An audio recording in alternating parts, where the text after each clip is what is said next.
Call to order the regular meeting of the Board of Trustees for Monday, March 2nd, 2020. Let the record reflect it is 6:36. Roll call. Trustee Denton, absent. Trustee Steve, Present. Trustee House, Present. Trustee Brown, Present. Trustee Holmes, Here. Trustee Henyard. Present. Okay, 5 members of the board are here. We have a quorum along with our department heads. If you can stand for the Pledge of Allegiance.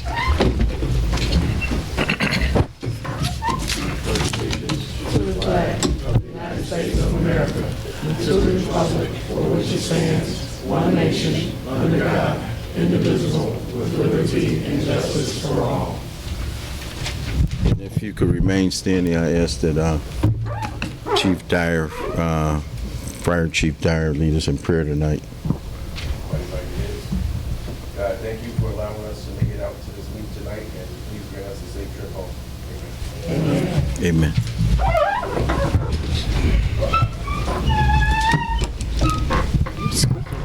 Okay, due to time constraints, we're going to have our attorney, Vince Cankar, come up and explain the bonding issue.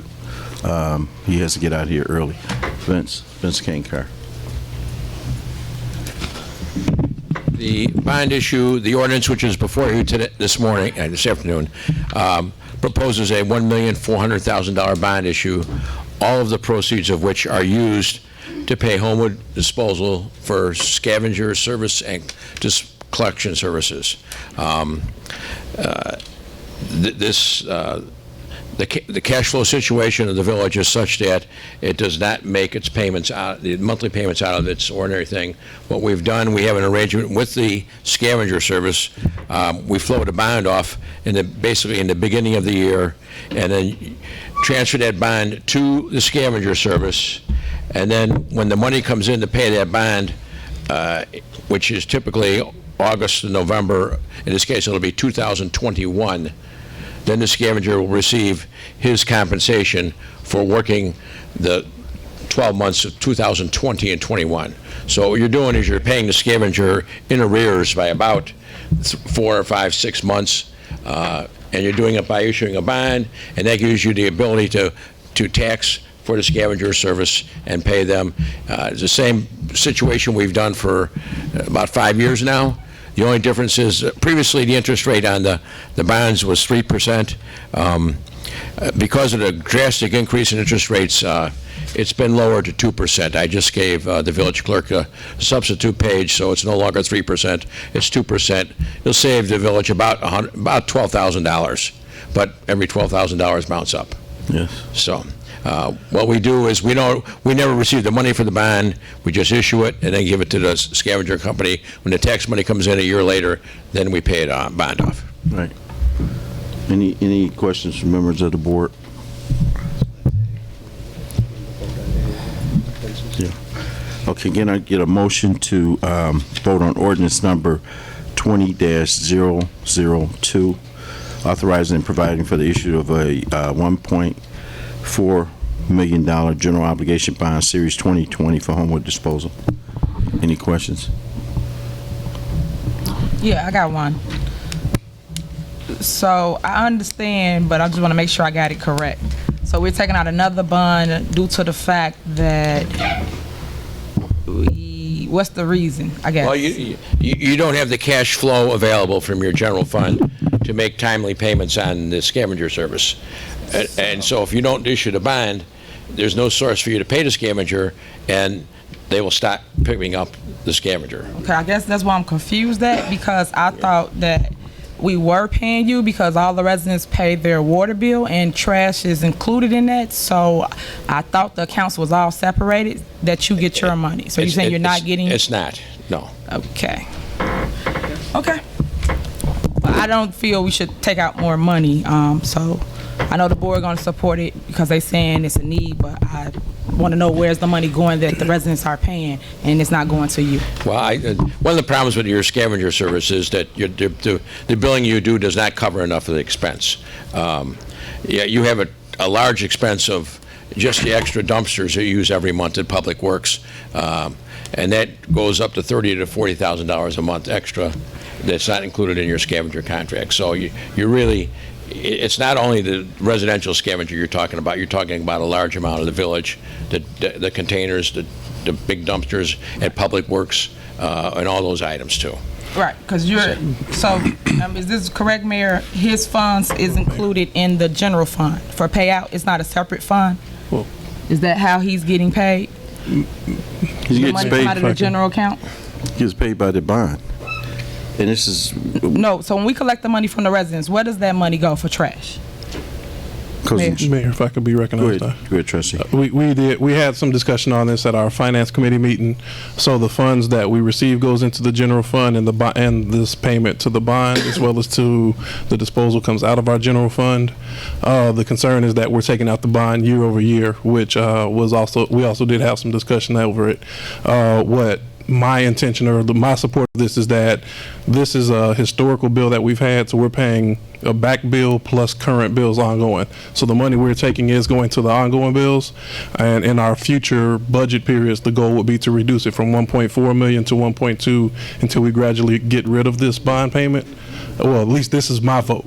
So over time, I would think we should be gradually reducing, so we're not doing there. However, if we don't take out this bond, that means that we have 1.4 million in our upcoming budget that we need to find a way to fund, which could be a reduction in other services. Yeah, it's not your fault. Let me put it this way. This is a long-standing practice, and you can't reverse it in a year, unfortunately. I mean, like Trustee said, next year maybe you can do $1 million. 1.4 million. Yeah. Several years ago. So we have paid down some money on the Well, debt it was service. 1.3, 1.4. It's been there. It's been varying right off of that. Yeah. So. Question. May I recognize, Mayor? Go ahead. From my understanding, this is the bond that we take out for consistency for the last 5 years? 5, I think it is, yes, sir. Okay. So I agree with Trustee House that we got to at least move to get rid of it, but we have to do it now. Well, just for the record, we showed a surplus saying the village was making money. Now all of a sudden, we need a 1.4 million. So you don't have my support today on this, adding more to the residents. So I can't support it, but I know the board will. So thank you. Okay, you're welcome. I had a question, Mayor. Go ahead, trustee. My question: have you been getting paid? Excuse me. Have you been getting paid? He's not, he's our attorney representing us on the bond. He's attorney? Yeah. Oh, no. Okay, disregard the question. Yeah, he's our attorney, who's representing us on the bond. Can I get a motion? Got a motion to vote on ordinance number 20-002, authorizing the bond issue of 1.4 million in general obligation bonds to Homewood Disposal. Second. Okay, it's been motioned and seconded to approve the authorizing and providing for the issue of $1.4 million general obligation bond for Homewood Disposal. Roll call. Trustee Denton absent. Trustee Steve. Aye. Trustee House. Aye. Trustee Brown. Aye. Trustee Holmes. Aye. Trustee Henyard. No. Motion carried 4 ayes. All right, thank you, Mr. Kankar. Thank you, Mayor. Okay. Chief, we have some honorable mentions that the chief would like to present today. Yeah, go ahead.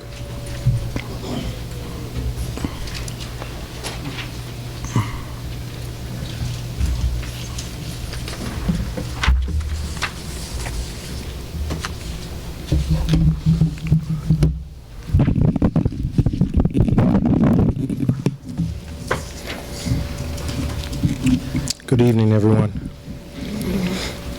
I'm going to read a brief description of an incident that took place and then introduce the honorable mentions. On February 20th, 2020, at 3:15 p.m., officers responded to Family Dollar, located at 14929 South Greenwood, in reference to an armed robbery in progress. Dolton Communications provided officers with a physical description of the offender who made off with proceeds from the store prior to officers' arrival. It was further relayed to officers that the offender was observed by a witness running behind the Melanie Fitness Center. This intelligence was confirmed and reiterated by Chief Mobley, who was also in the area. While relocating to the area, Officer Curry observed a male black subject matching the description of the offender near 149 or near 149th and Cottage Grove Avenue. The male black subject ignored Officer Curry's verbal commands to stop and put his hands up as he began to flee. Undeterred, Officer Curry exited his squad car and pursued the suspect on foot. Commander Lacey joined in the pursuit in his squad car, and after covering the suspect and cutting off his escape route, the suspect was apprehended and taken into custody without incident. He was positively identified by a witness as the offender during a show-up. A firearm was recovered, and the offender was charged with armed robbery. For their quick response and effective coordination efforts, Commander Lacey and Officer Curry are receiving honorable mentions. Come forward.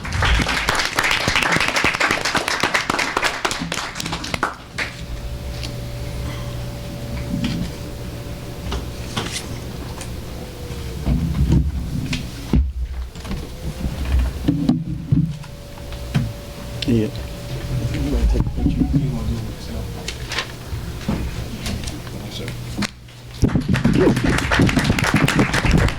Hold it. You can get a picture. You get a picture. Okay. With the chief. Else, Chief? You got something else? No. Okay. I was just going to say, I want to thank these citizens because for the last, I would say, probably about 3 months, I've been getting from email to a phone call to a letter coming in of your appreciation for the officers remaining professional, response time, and doing a great job out here. I've been getting a lot of great reviews on all the new officers that we hired, of their professionalism, and that's what we strive for. In my interviewing process, I make sure I strive, and I just say one main thing: treat people like you would want to be treated, or your loved ones. And I just like to say it's paying off, and I like to tell the community thank you, because the police department don't get praised all the time. Most of the time when people come, they're coming for a complaint, their vehicle got towed, they need to bond somebody out, or it's no good thing. So to hear that, that's very encouraging for myself and for the department moving forward. So I just like to say thank you to the citizens, and we appreciate it. Yeah.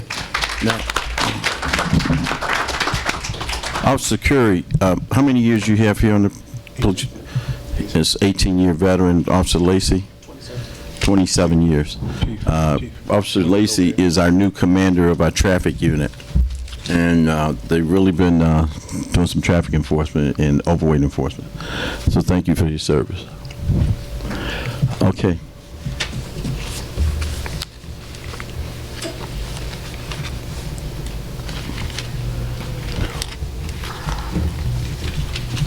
Now I'd like to take an opportunity to introduce our new communications person. Some of you may have known Ashad Trish. She was our communication director. Ashad left us, and our new director, our new Ashad, is Giovanni Nickerson. So, Nixon, I'm sorry. So we will be putting the Sentinel newspaper back out. That's Giovanni's Thanks, Mayor. Target items. Thanks, to Mayor. get started. Go ahead. I'll take it from there. Nice to meet you guys. I'm Giovanni Nixon, as the mayor said, and I'm the new communications director here for the Village of Dolton. And my top priority, amongst many things, is to relaunch the Sentinel newspaper to make sure that our residents here are informed about the things that are going on in the community. I'm also working to launch more programming on Take Another Look as well, so that those who may not get the paper are still able to access information in greater detail from our local broadcast. And I have some other creative things in the works to help really engage residents, to make sure we reach those on our social platforms, and then for our residents who may not really be on social media, still being able to reach them in our print formats.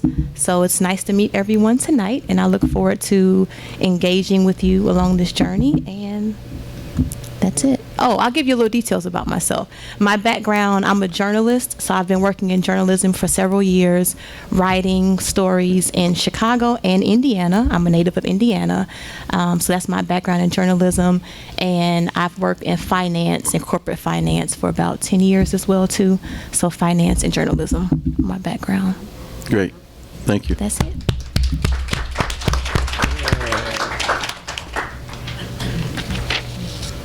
Okay, any general announcements? Yes, I have some. Okay, May I? go ahead, Trustee. Thank you.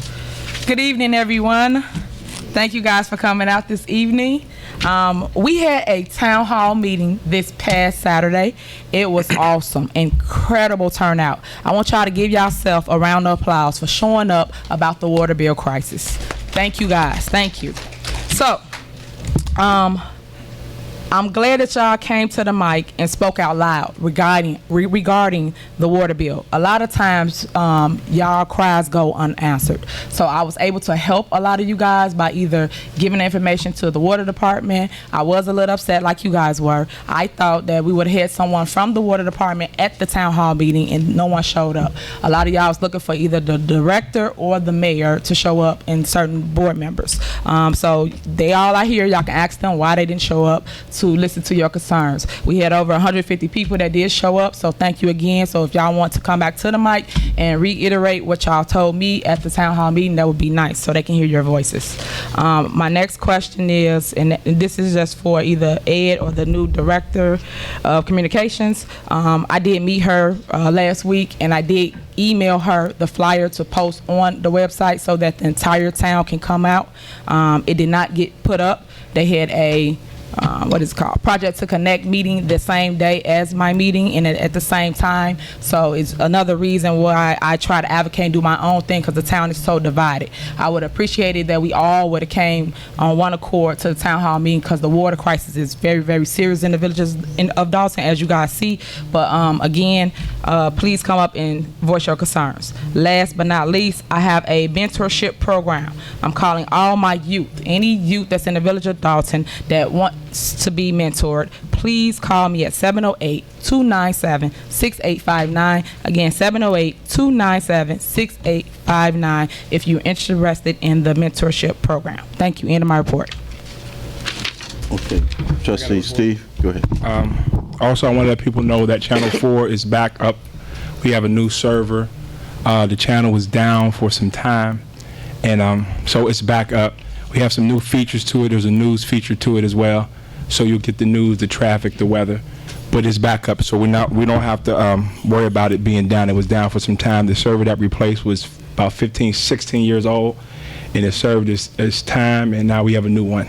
So that's what I wanted to say. The Channel 4 and Channel 99 from AT&T is back up. Okay, thank you, Trustee. Any other trustees? Okay, next thing on the agenda is citizens' address, and this is just limited to what's on the agenda item.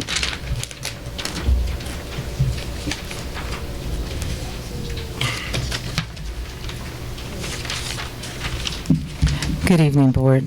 I really just have a comment for the agenda items coming up. As a resident, I just would appreciate, before casting your vote on it, that each of you kind of give us just an explanation of why you're voting the way you're voting, because just saying yes or no doesn't give me an insight of your reasoning for the vote. So if that can be considered when you're casting your vote on the agenda items. Thank you. The items that I think the majority of them, if not all, of the items on the agenda was discussed at the committee of the whole last meeting. So today they're just voting on them. Okay. Village Clerk report.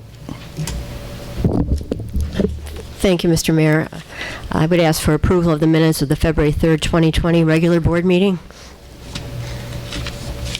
Motion to approve, I should say. Okay.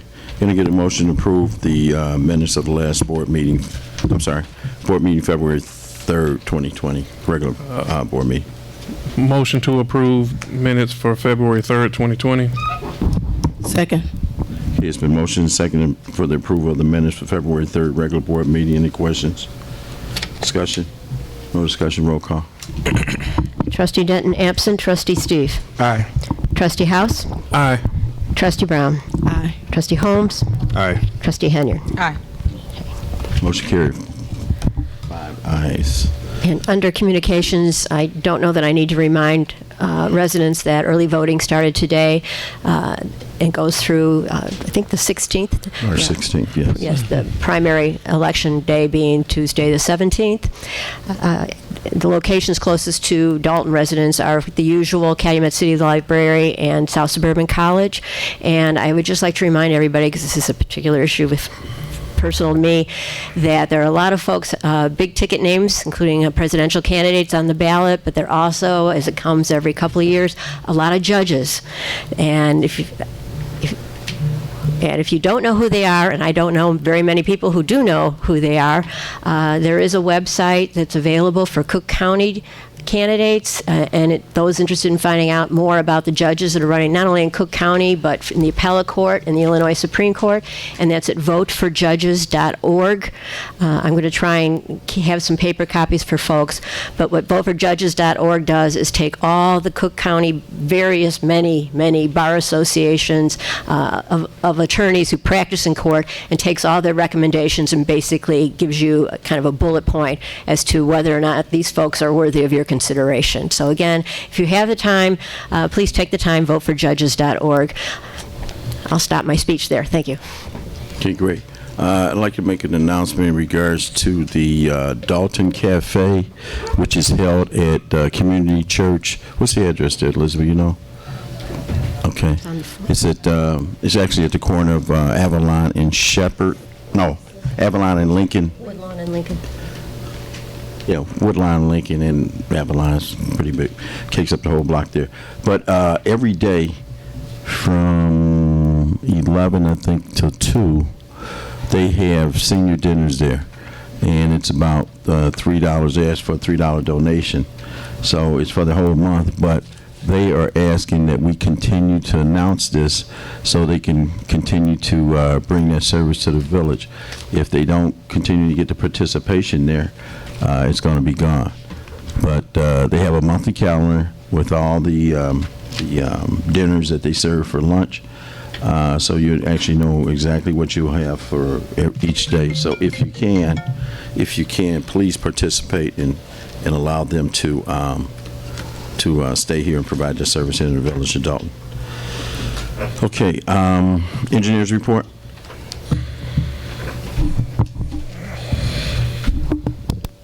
Thank you this evening, Mayor, Madam Clerk, trustees, and residents from the Village of Dolton.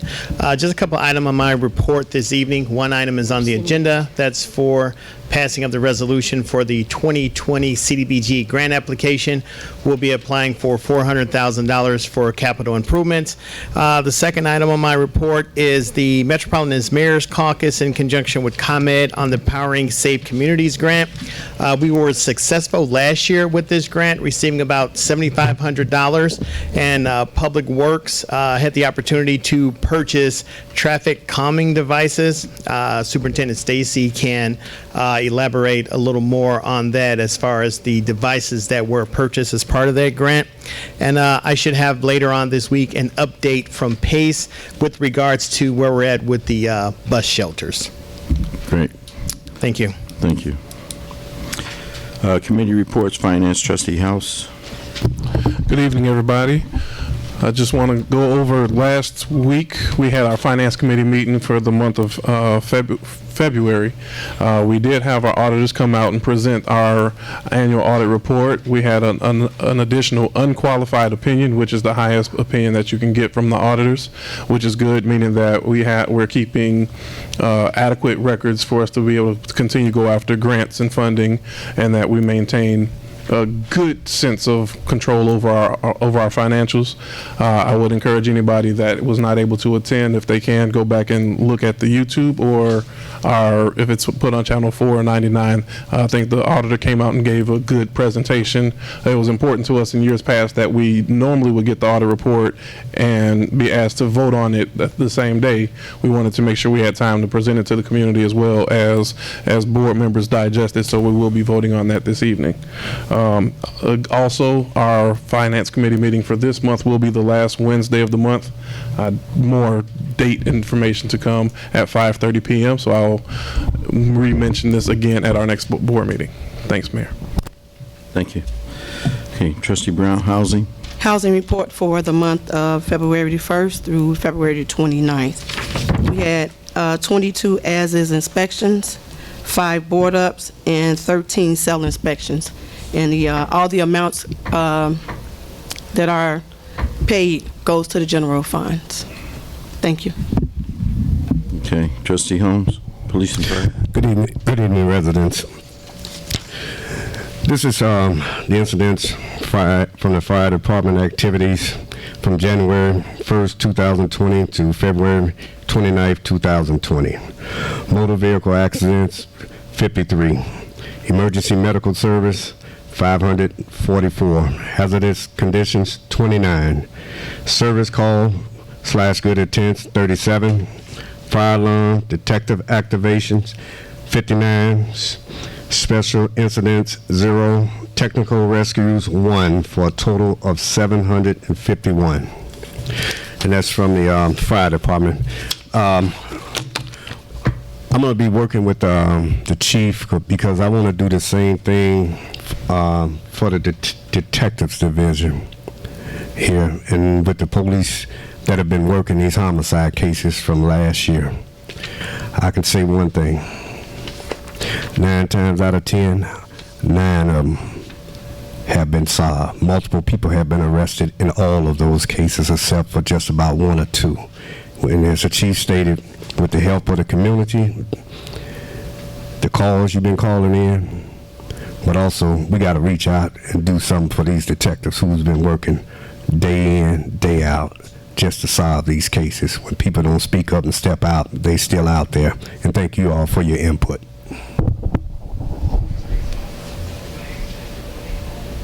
Okay, Public Works, Trustee Steve. Thank you, Mayor. Good evening, everyone. My report for Public Works, in the month of February, at 22 lights fixed out of 24 street lights, 19 water brain breaks, and 2 service leaks. Homewood disposal will resume yard pickup April 1st. So remember that, April 1st. Also, I have a committee meeting tomorrow, Public Works committee meeting tomorrow at 5:30. The agenda will deal with spring cleanup and what to do, snow equipment and salt storage, calling the Public Works office, waterman breaks, calling them in, streets and alley lights, calling them in. And also, we're going to talk about the 24-hour turn on. If your water get cut off, we're moving to, instead of 48 hours turn on, 24 hours turn on. So we'll talk about that. And we'll also have Sonia London from the water department there to deal with the improvements and the recognize the problem that we do have over there and have some real solutions. So invite everybody out to come out tomorrow at 5:30 here at the Village. Thank you. That's it for my report. I want to move into Melody Fitness. Okay. We'll wait. You want to? No, we'll wait. So. Go ahead. Go ahead. Well, Melanie Fitness is saying I would encourage people to come over to Melanie Fitness. We had a great month in January. We had a great month. We had the biggest month in January that we had in the past maybe 3-4 years. So the spirit over there is moving. I will hope that everybody will come and support. It's a fitness center in your town. People are getting healthy over there, getting help, and it's a good feel. It's a good atmosphere over there. So I would encourage people to come out. Today we're voting on to make a Melanie Fitness Committee. So we will have Melanie Fitness Committee meetings so we can let people know what I'm doing over there to make it transparent as possible moving forward. And that's my end of my report, Mayor. Okay, thank you, Trustee. Anyone that has a problem with their water bill or wants to make a payment or some arrangements, We have personnel in the water department right now. They will be there till about 7:45. So if anyone that would like to go over there and talk to personnel in the water department, you can do so now. Okay, old business. No, I'm sorry, corporate bills. Trustee, yeah, sure.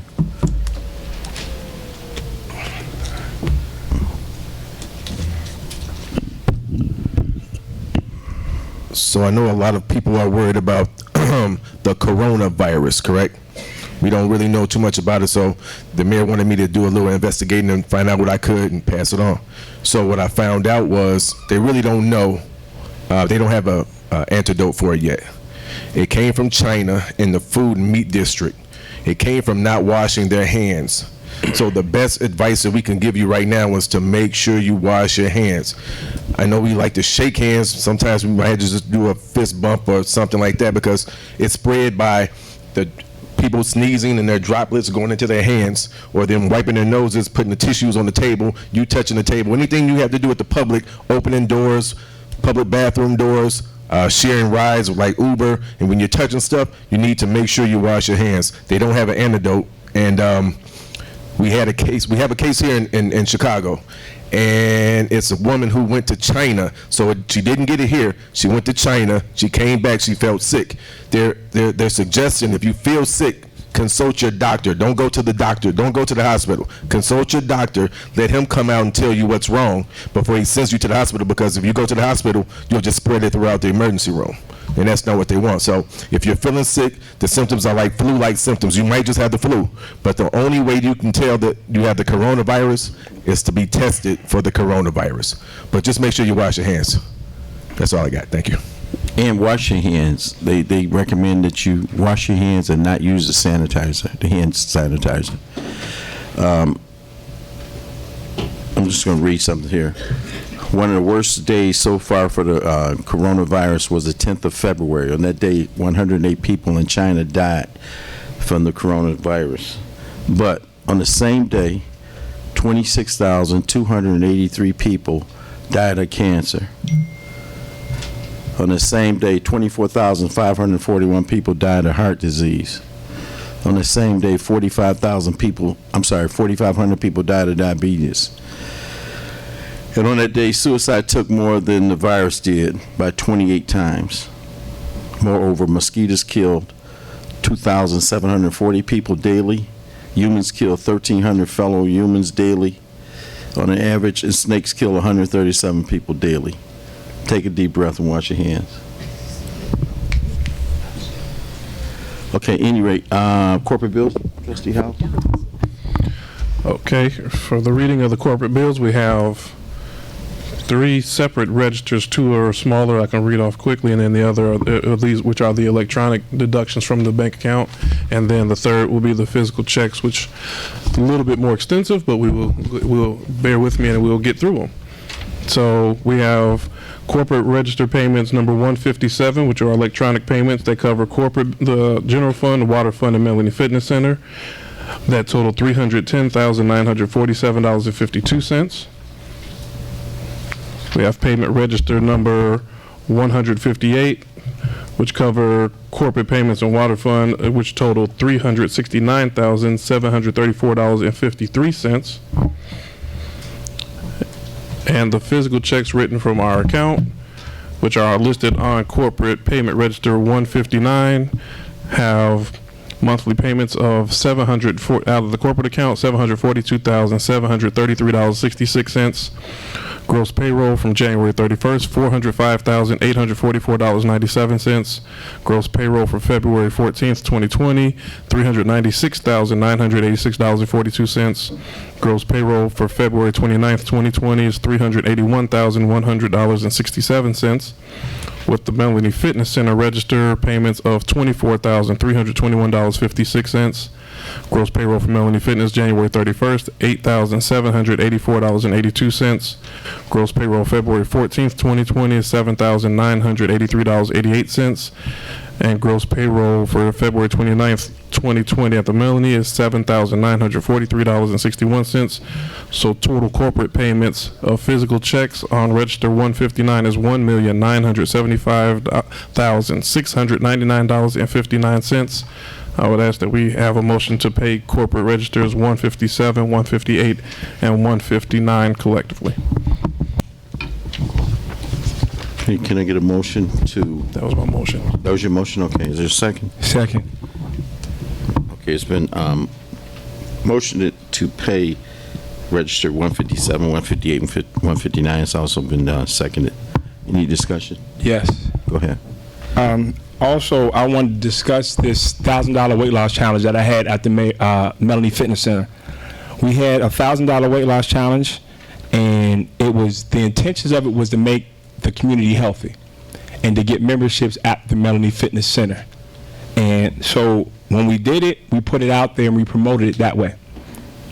We got, the goal was to, like I said, to get memberships. The breakdown happened. It was in the miscommunication on my part as far as the ending part of it on the back end. We collected $35. We collected $35 from 4 people, which equals $140. We had actually 13 new members at $65 a member. That's That's total with that. That's $985 that we raised for the weight loss challenge. So the village asked to come out a total of $15 on top of what I raised to make that payment. So this money that we pay for this $1,000 weight loss challenge it was raised, and with the village house is just to pay the extra $15. But the intention was always is to promote the gym, health and wellness of the gym.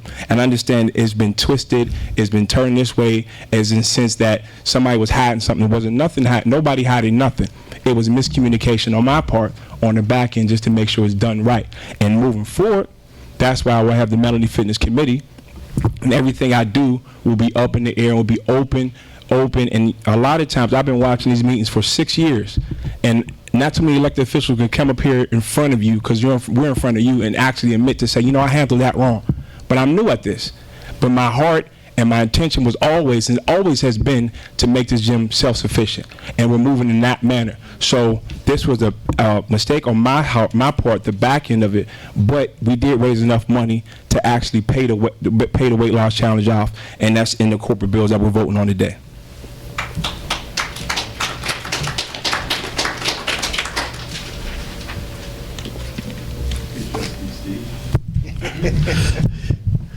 Okay, Mayor, I got some questions. Go ahead. I guess I'll start with the weight loss challenge. You said that you made how much off of it? $985. $985 for the first one. It was 2, correct? Yes. So $985 for both, or no? one? The first one we covered that expense. That was 2-3 months ago. We're dealing with the second one right now. How much would? Okay, but how much did you make off the first one? We made enough to cover the whole thing. The first one. So you made even $1,000? Yeah, I think we made a little bit more than that, and we got about 15 new members. So the person who put it on is Sadiq. If you have any questions for him, he could talk about why we did it. I got questions for you, so that's why I'm asking, because you're over it. I just told you. So I know, but I'm asking. Is this no fight? I'm just asking my questions so I have an understanding. So it was $1,000 that you said you made on the first challenge. He said a little bit over 1,000. Okay, a little bit over 1,000, and we paid out 1,000, correct? Yes. Okay, now the second one, which is now, yes, we made $985. Yes. And we need to pay out 1,000. Yes. So she haven't received any money, any funds? No, because we have to vote on it. What was that?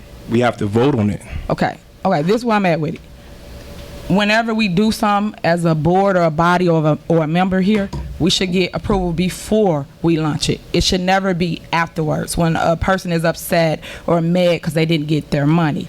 Whenever we want the board support, half the time we say we don't have the funds. So my thing with that is, if we didn't have the funds to do this, why did you put it on and put the village stamp on it? It was you pushing it, so you should pay for it, is how I feel about it.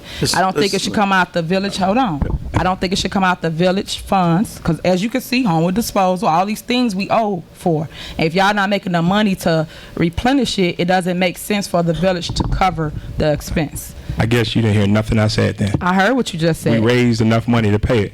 Did you hear me say that? Okay, so normally when you put on something, you're supposed to make money to profit and make money to dish out. So you didn't make enough to cover the expense. That's what it sounds like to me. We were short $15.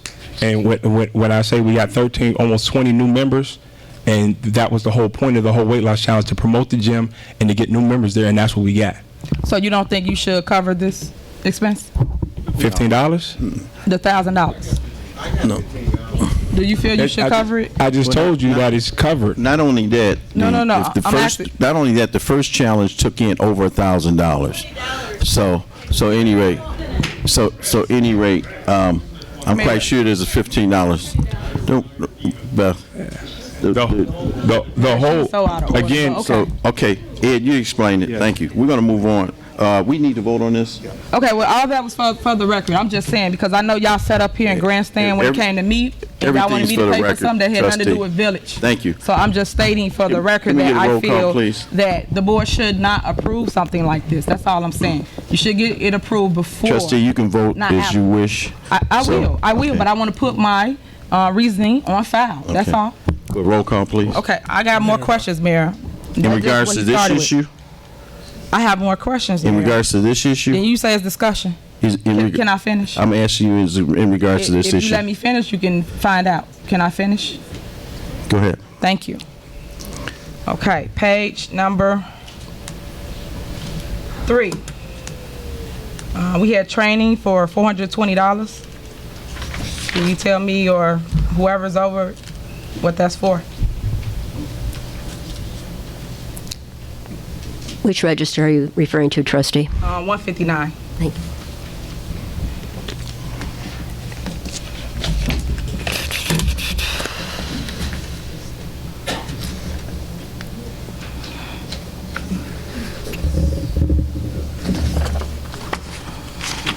Trustee House, you see anything there? Chris can answer. Chris, why don't you answer? Is that any police training? That's police training. That's police training. Go ahead, trustee. All right. The state treasurer for a traffic sign. What was the 2,600?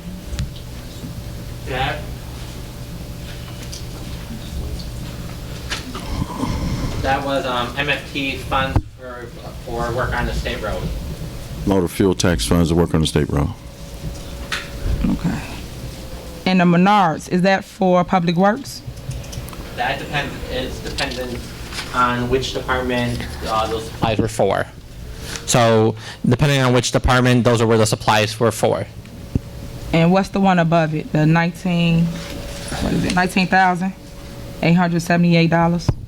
That was an upgrade for the water department, the SCADA system.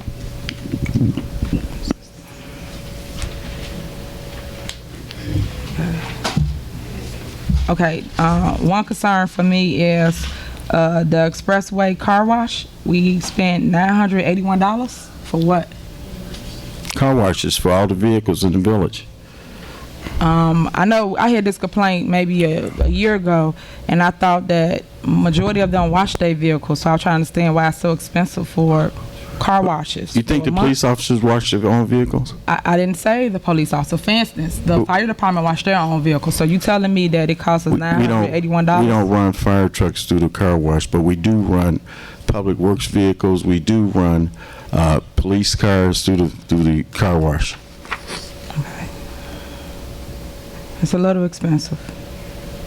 And who is the consultant group for $11,000?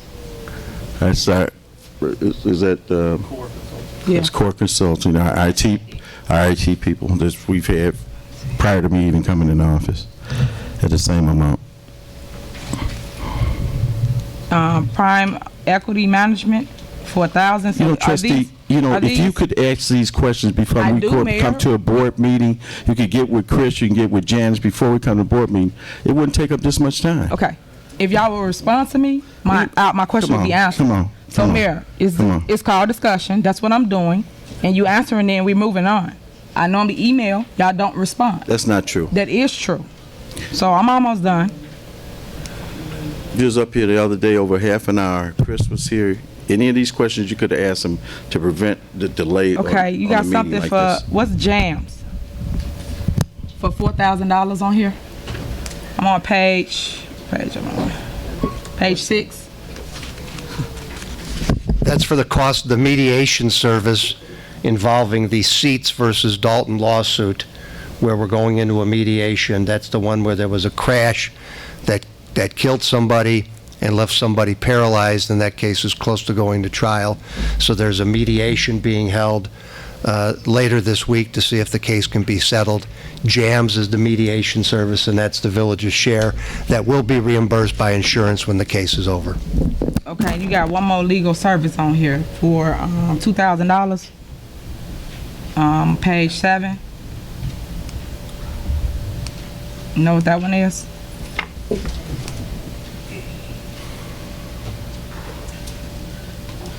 That's Attorney Kankart for his work that he does. All right, thank you. Mayor, if I can make one statement. Go ahead. On the Melanie Fitness Center payment, I'll just give my opinion. We did discuss at the last committee of the whole meeting. At that point, I mentioned that I will be speaking with Trustee Steve afterward. He and I did have discussion, so I appreciate his words. I did comment that I believe that is something we need to talk about publicly or have done in advance. He agreed and said we would create the Melanie Fitness Center committee going forward.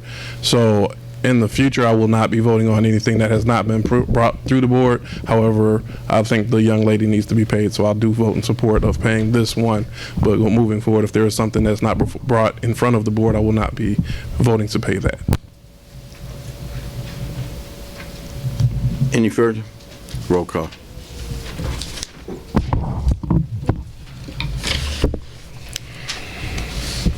Trustee Steve? Aye. Trustee House? Aye. Trustee Brown? Aye. Trustee Holmes? Aye. Trustee Henyard? Present. Motion carries. 5 ayes, 1 present. Next thing on the agenda is ordinance, item B.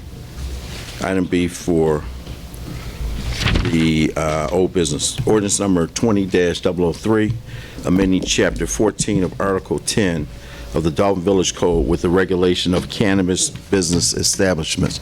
You want to explain this, John? Yep.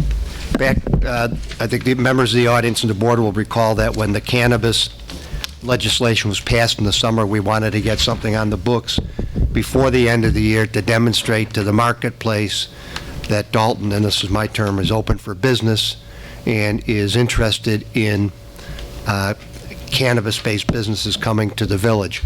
When we first passed that ordinance, we only dealt with the dispensaries because the dispensaries are where the most opportunity for tax revenue to the village comes from. The dispensaries are the retail outlets.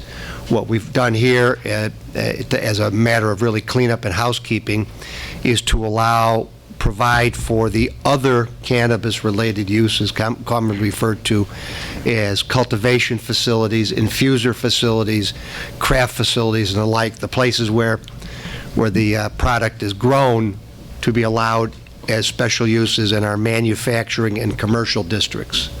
So again, these other uses would not be allowed in residential districts. And the dispensaries, people may recall, we created that map along the Sibley Boulevard to show where the dispensaries would be allowed. So this really just completes the process of the cannabis ordinance, because in the next few months, that's when the real marketing's going to start. Additional licenses. Yeah. Okay, can I get a motion on ordinance number 20-003? Make a motion to pass ordinance number 20-003. Is there a second? Second.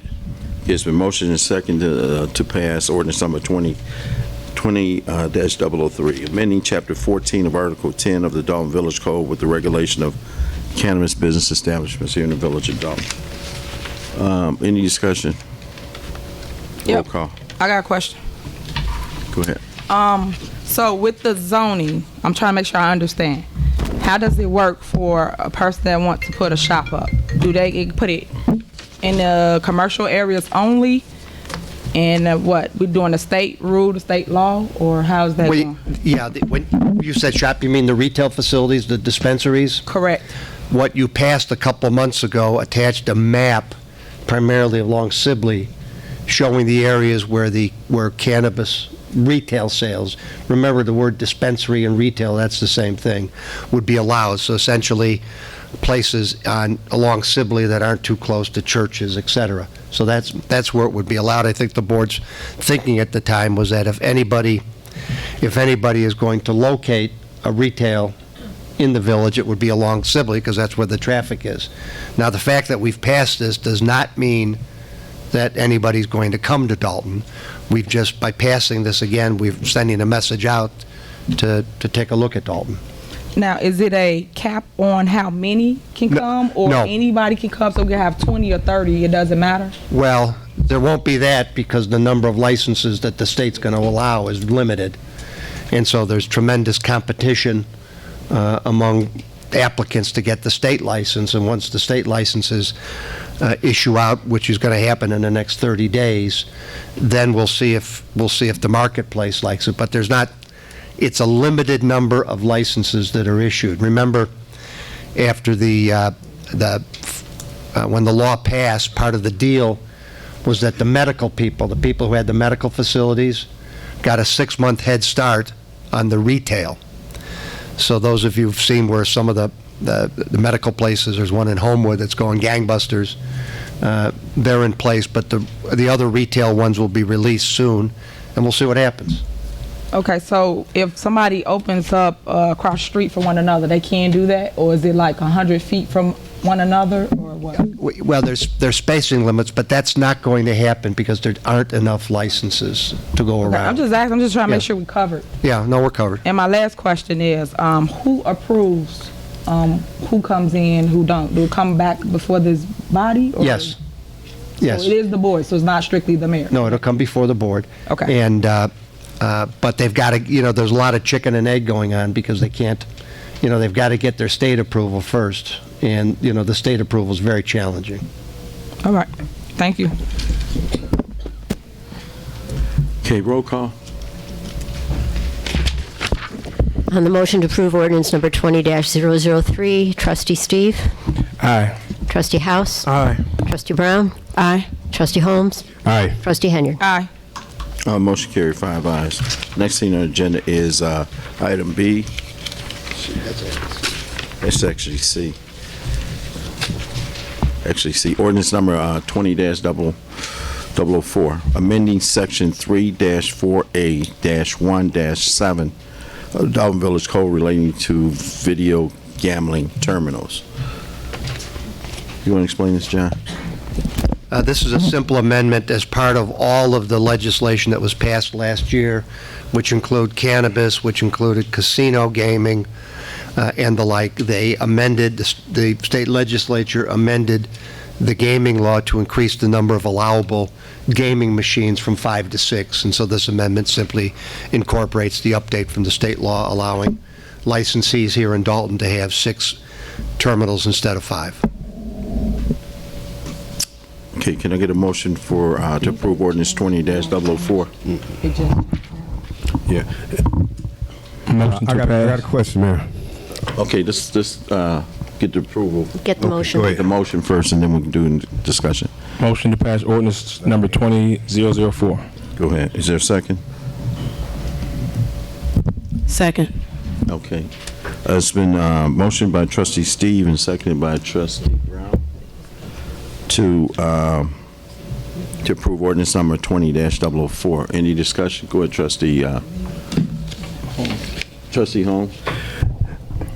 Question. Did this law just pass with this, or you just asking to add another video gambling machine? State law just passed January 1st. To add the 6th. To add the 6th one. So we're just modifying our village ordinance to accommodate the addition of the last machine. Okay. Yeah. Any further discussion? So we don't have to increase the machine? We don't have to increase, but increasing it would also increase our revenue. I'm not sure exactly how many locations we have. I know initially when the ordinance came in, when the statute Illinois statute came into place, they were placed by square footage, with the least amount being 3 machines and the maximum amount being 5 machines. Now the state has approved where those locations that have 5 machines can have 6 machines now. So we're modifying our ordinance to accommodate that 6 machine, which in fact will give us additional revenue, not just from the gaming itself, but also from the licensing, because we charge $1,000 a machine for licensing. Sandra, are you there? How many locations do we have with 5 machines, or how many locations do we have video gaming? Do you know offhand? 17? So that's $17,000 in additional licensing fees that we would pick up by placing the 6 machine there. So where does that money go? Goes into the general fund. So it can be used towards anything, basically, right? Basically. And then whatever additional revenue is obtained by that additional machine, the village will also get a portion of that, percentage of that revenue coming in from that additional machine. So why can't we put funds in a different fund when they come in, such as new revenue, such as this, $17,000, so that we don't mix it with the other outgoing money, and you can now make use of it in a different way? Trustee, I'm just asking, Mayor. And I'm just going to answer it, Trustee. The money that goes into the general fund pays usually our obligations that we have to pay. We have segregated accounts where money goes in those accounts to pay different things. Correct me, Chris, if I'm wrong here. We have segregated accounts where money goes in those accounts to pay different items. Any additional revenue or miscellaneous revenue usually goes into a miscellaneous account and or a general fund to pay bills. So setting up another account wouldn't make a difference in regards for the extra money that's coming in from the licensing from that additional machine. Okay. Well, I was just asking because I don't like how we handle funds here, so, well, okay. Oh. And in regards to the additional license, it really wouldn't be possible to segregate it as a separate item, because when you come in to pay your license fee, someone, let's say they're making 2 payments, one for the first 3, one for the second 3, there's no way for the system to note that you're paying the first 3 and then, oh, you're paying the last one, and to separate it that way.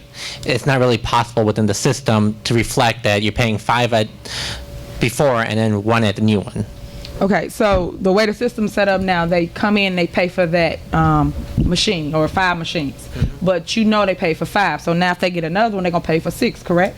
But that would require, and I don't think the system can say, vendor ABC company, they have 6 machines, so the first 5 are at the old law, the new ones at the new law. The system doesn't have But what you mean, it's the same law, is it not? Well, no, I mean, the system, the system doesn't have the capability of saying, okay, there were 5 machines before, this new machine, it has one additional $1,000.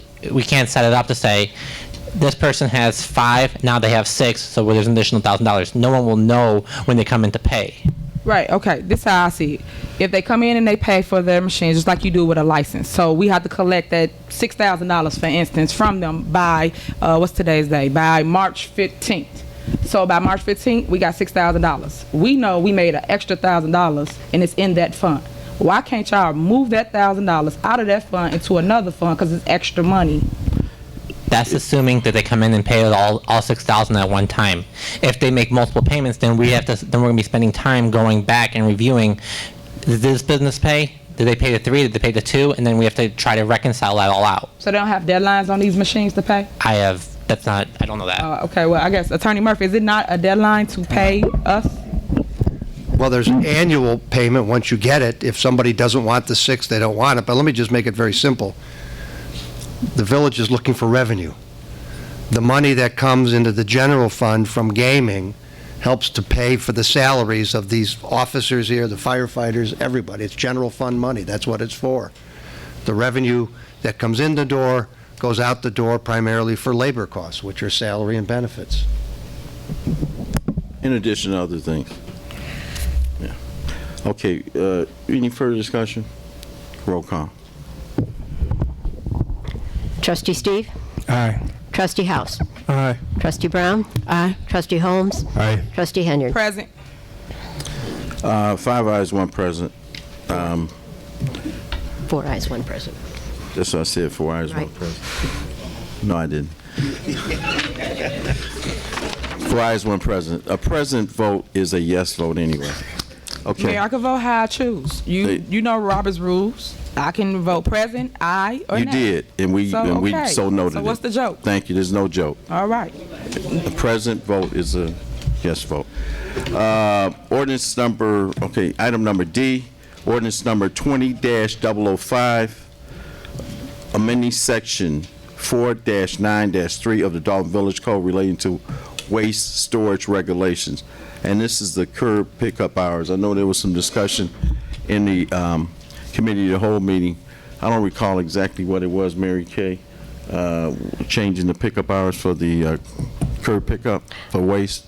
I believe the consensus at the Committee of the Whole on February 18th was, as stated in the proposed ordinance here, the container shall not be placed on the front of said lot before the hour of 3 p.m. on the day preceding the collection, and it shall be removed before the hour of 7 p.m. on the day of collection. Okay. So, this gives the residents additional time to put the container out. Is that correct? Because it was initially 7 o'clock the night before. Now it takes it to 3 o'clock the day before?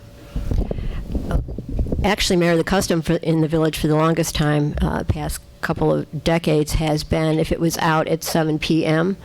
The night before, that was no earlier than, and then picked up the next day by 5 p.m. However, I have not been able to find the ordinance that amended the code to provide that, so it's been more of a custom, a practice, rather than what the ordinance provides, which was from another era when it was 7 that morning and 7 that night. Yeah. So what this does is correct and to make our understanding and the ordinance, and to conform it with, the modern day demands. So in actuality, it allows them 4 hours earlier and 2 hours later to bring it back in. Pretty much, yeah. Okay.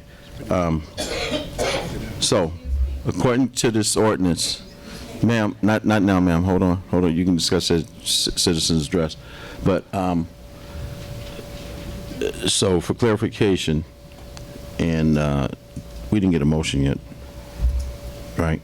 Right. No. Okay. For clarification, you can put out 3 o'clock the day before, correct? Mm-hmm. But it has to be taken in by 7 o'clock the night of the day that it was picked up. So, okay. Can I get a motion on ordinance number 20-005, amending section 4-9-3 of the Dolton Village Code relating to the waste storage regulations? I would like to make a motion to approve ordinance number 20-005. Second. Okay, it's been motioned and second to approve ordinance as stated. Any discussion on this? No discussion, roll call. And ma'am, you will get an opportunity when the citizens address you just to bring up your matter. Roll call. Trustee Steve? Aye. Trustee House? Aye. Trustee Brown? Aye. Trustee Holmes? Aye. Trustee Henyard? Motion carried, 5 ayes. Item E, ordinance number 20-006, amending section 1-6-7B of the Dolton Village Code relating to committees of the board, adding Melanie Fitness Center to a committee. Can I get a motion on this ordinance number 20-006? I make a motion to pass ordinance number 20-006. Is there a second? Second. Okay. Motion by Trustee Steve, seconded by Trustee Brown to approve Dolton Village Code relating to the committee of the board for Melanie Fitness Center. Any discussion on this? Yes, Mayor. Again, like I said earlier, this is a chance for us to meet every month on the plans that we have over there. And it's this is a chance for me to make everything transparent, everything to the public, so we won't have that happen no more. So the meeting, we'll have a meeting this month. The people on the board is me, Trustee House, and Trustee Tammy Brown. So just be on the lookout for that meeting. I hope people come and give their input and come in and participate at the committee meeting and also at the gym. That's it for my report. Okay, roll call. I got. Go ahead, trustee. So, as you guys know, I'm the most active person on this board. Once again, why is it that myself, Trustee Hendrick, or Trustee Ditton is not on any committees as it relates to the Village of Dolton? That's my question. Why? Can someone answer that? Mayor or Trustee Steves? I guess the mayor the one picked the people, or whoever picked the people. I can give my input. Go ahead, Trustee Steve. I can give my input on the Melanie Fitness Committee. Trustee House has came over there, helped me out, got a membership. Trustee Brown is a regular member over there. So they have actually helped me versus criticize and stand back and just point out the wrong. So I wanted somebody on the agenda who wanted to help me, who've expressed me and helped me behind the scenes in particular things. And Trustee Brown can talk about the Saturday classes that she comes to, the yoga classes that she comes to. Trustee House came over and got a smoothie from the smoothie bar. So I wanted somebody who wanted to. he can't got some meat, but he got a few more smoothies. Did we pay for them? Yeah. He got some. He actually got some food. So I wanted trustees who actually support what I do, and I feel them to really support what I do. Okay. Come on with it. Come on. Everybody doesn't have to agree. I don't. They have an opportunity to agree, to disagree. Well, no. Yes. Here's what I don't want. Trustee House, me and Trustee House disagree behind closed doors. But the grandstanding had the meeting in front of the camera. I don't want that. So my point is, I answered my question. I answered my question. You can make your comment, sir. You can make your comment as citizens address. I wanted Trustee House and Trustee Brown on the committee with me to help me out. So, Mayor, is that your reasoning too? Because it sounds as though I got no comment, Trustee. Okay, well, my question was to you and him. So it sounds as though Trustee Steves want a yes board, and he don't want nobody to disagree. They just agree with what he wants. You entitled to your opinion, Trustee? That makes the committee. Hold on. I thought you was the one that makes the committee or pick the people that goes on the committee. Is that not true? Is that not true, Mayor? I got no comment, Trustee. Any other discussion? Why you don't have a comment? This is a discussion. A comment to make. Ed and I don't always agree. None of us don't always agree. Thank you. Some of us do disagree, but that it doesn't. It's just because you don't hear it publicly doesn't mean I agree with everything Ed says. Ed don't agree with everything I say. So we do disagree, but at the end of the day, we have to come to some kind of conclusion. Thank you. Well, for the record, I think that you guys should start looking at myself and Trustee Ditton to be on committees in the Village of Dolton. But I know I got my hands full. I do a lot of stuff anyway with my own dollars. But I would like to be included going forward, Mayor and all trustees. If you guys want input from me, I am the senior trustee. I would like y'all respect as I give it to you guys. So again, please consider myself and Trustee Ditton to sit on committees. Thank you. You got to give respect to get respect. I definitely give it. Mayor, if I I can- definitely give it. But Mayor, see you in your mouth, and you wonder Mayor, why if I you can be make a into comment. it. Roll call. Mayor, if I have one comment, Go ahead, Mayor. Trustee. One thing with the committee, the Melanie Fitness has been a challenging entity for the Village of Dolton over the years. So the encouragement, we've started talking a lot about it in the Finance Committee meetings, but I think also with the Melanie Fitness Center as a committee, for years past, it's cost us $300. It's been on the upswing in terms of revenue, but it's still costing us money. So the thing that I would encourage everybody to weigh in, give comments on is, at what point do we need to retain the Melanie Fitness Center, and at what, or as a community, is it costing us too much money? That's my big interest or focus, other than the 2 smoothies I bought.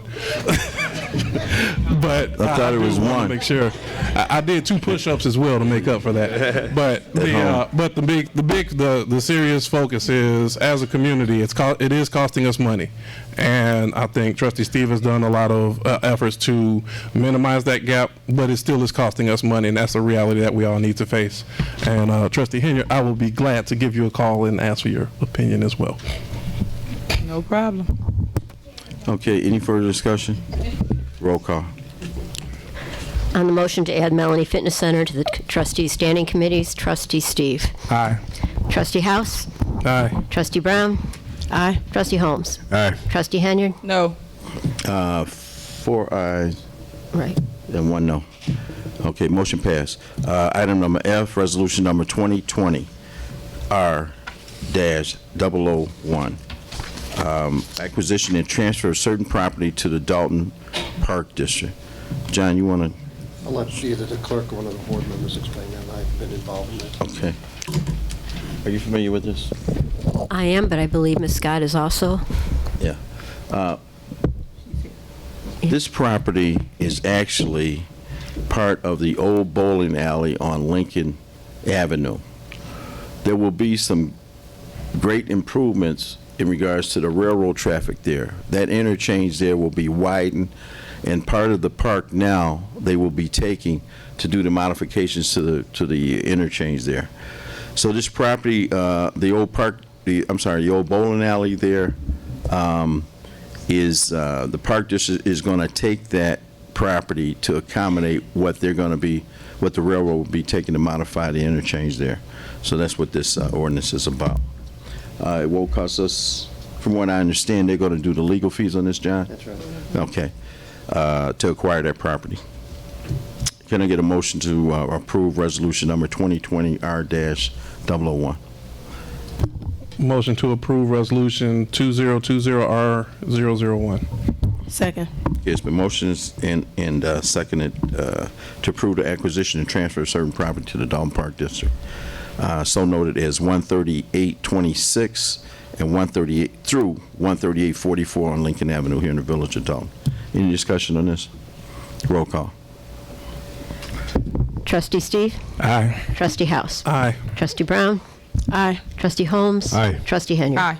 Motion carried, 5 ayes. New business, item A, resolution number 20R-002, authorizing Village of Dolton participation in the 2020 program year Cook County Block Development Grant Program. Engineer Ron, is this what you were referring to? Yes, that is correct. Okay. And this is the ordinance that would allow us to participate in the grant program. We've applied for $400,000 this year. That is correct, Mayor. Okay. Last year we were awarded what, $200,000? 100,000 last year, previous year 200,000. Okay. So it's not guaranteed that we would actually get the $400,000, but we're asking for the maximum.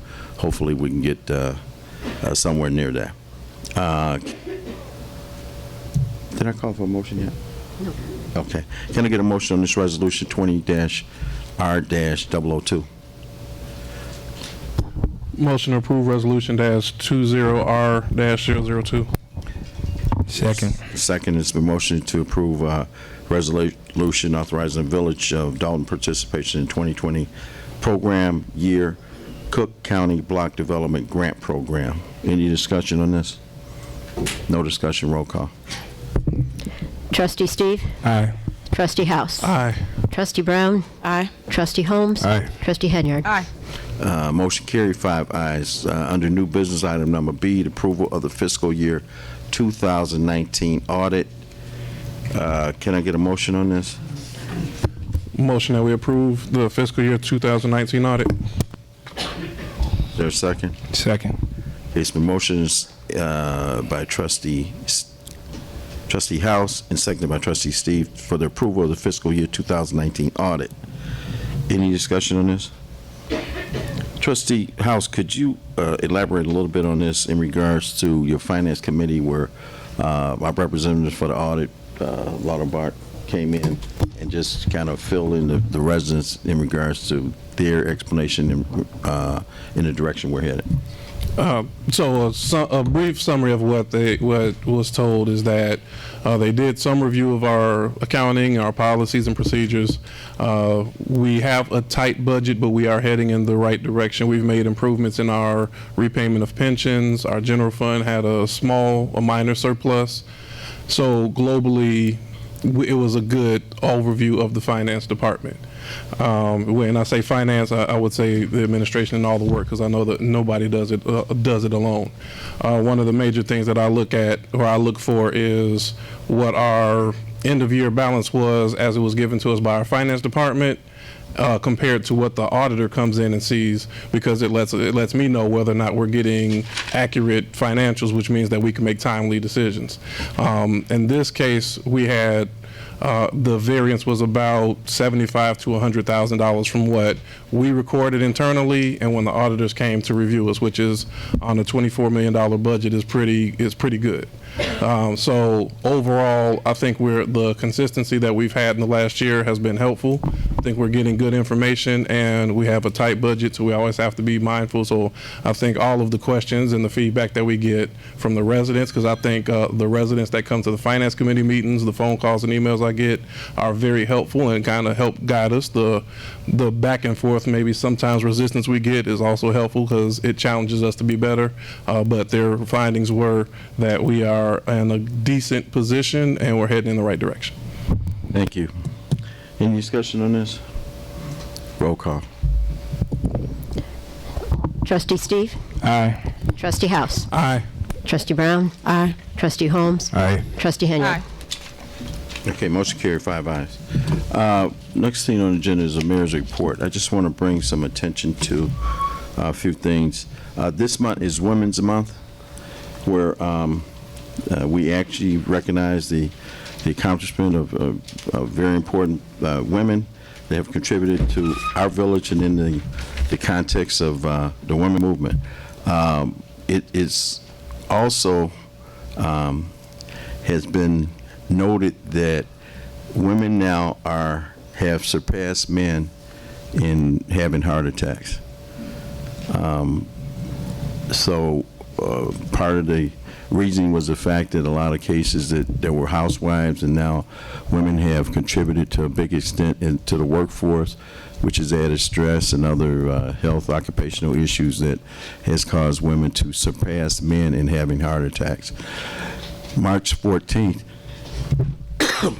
excuse me, is Coffee with the Mayor. We will have a person from the Heart Association there to discuss issues about having a heart attack, symptoms, and things you should do in regards to health care in more frequent, I should say, doctor visits.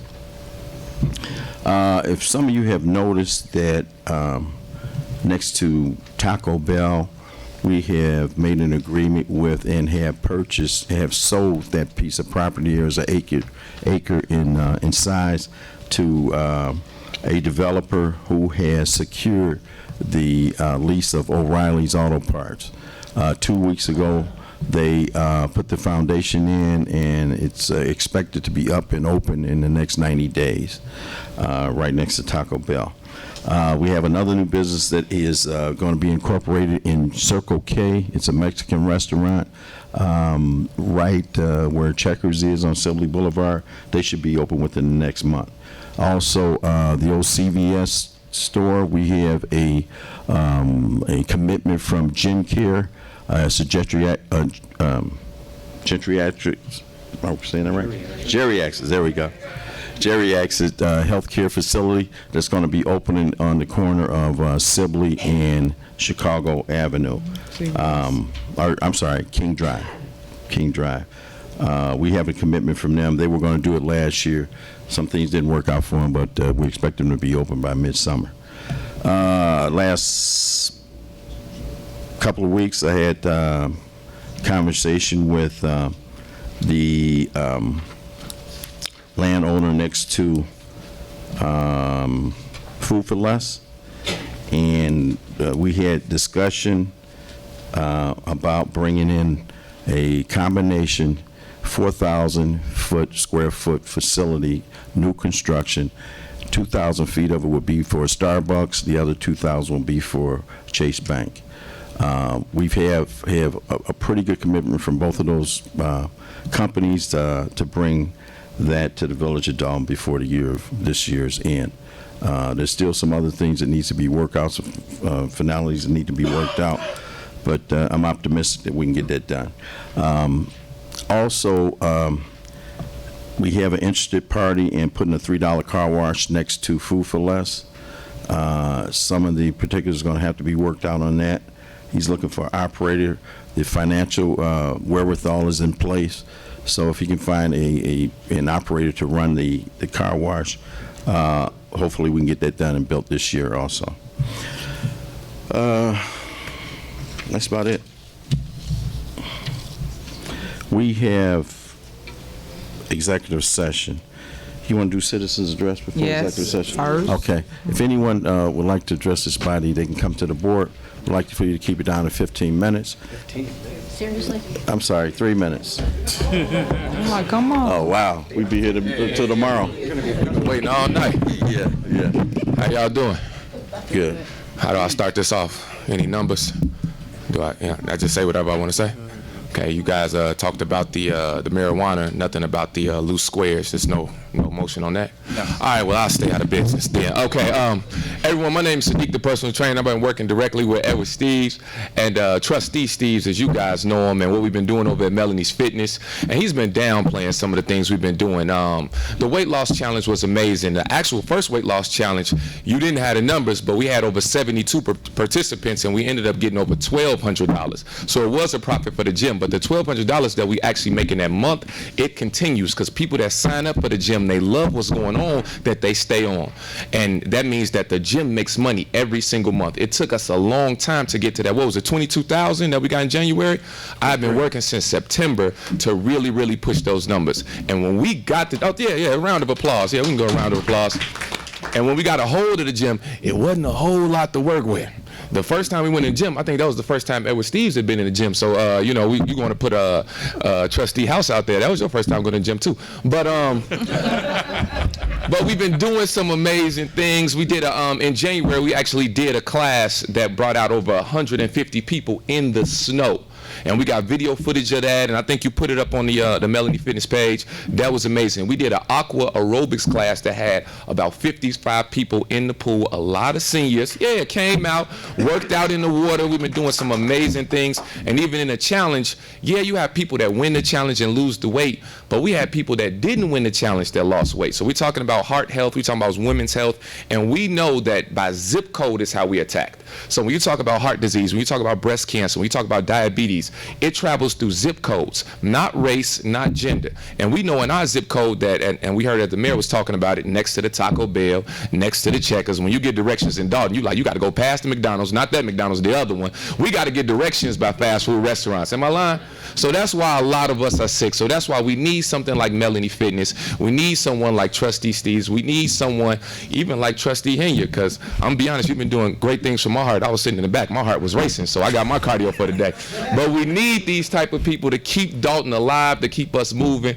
And I just want to thank you all for just being an amazing audience. And I was going to tell you guys, I had put something together. Y'all don't know this, but I do a little engineer work. So I put together the first wooden motorcycle, and it has a wooden frame, wooden wheels, and even a wooden engine. The only problem is it wouldn't start. All right, thank you all for your time.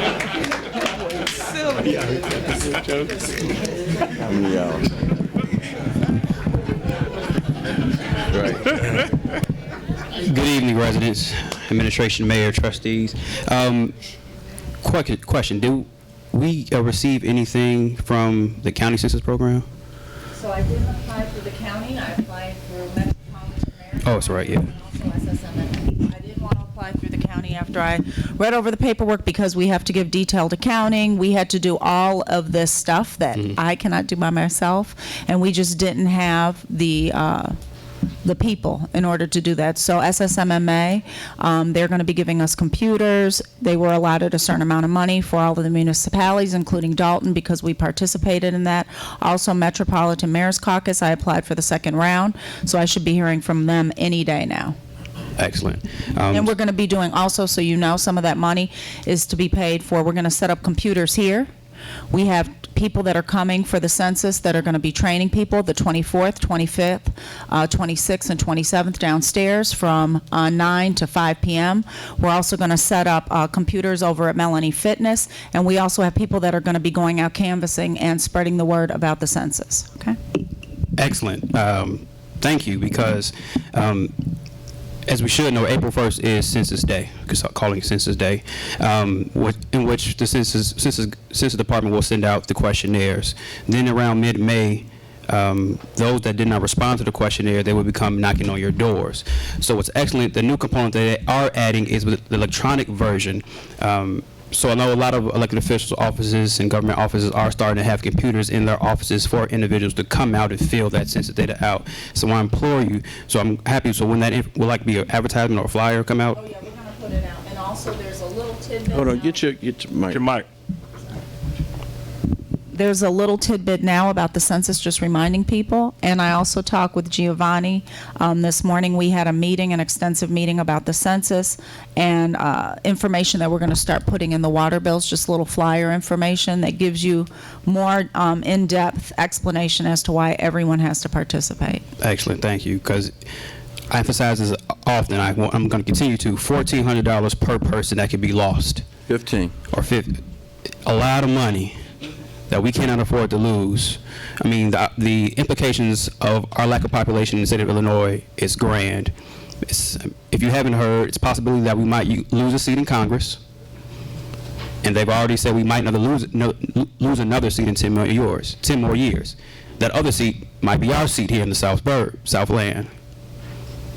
It's very, very important. You have to, if you know anybody, take somebody with you. If you're going to go to a public place and fill it out, or encourage your whole entire block, all your neighbors, your friends and family to please fill out the census. It is imperative, because what we get now is what we'll have for the next 10 years. Thank you. Thank you.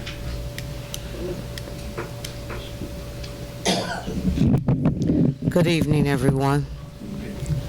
I have two questions.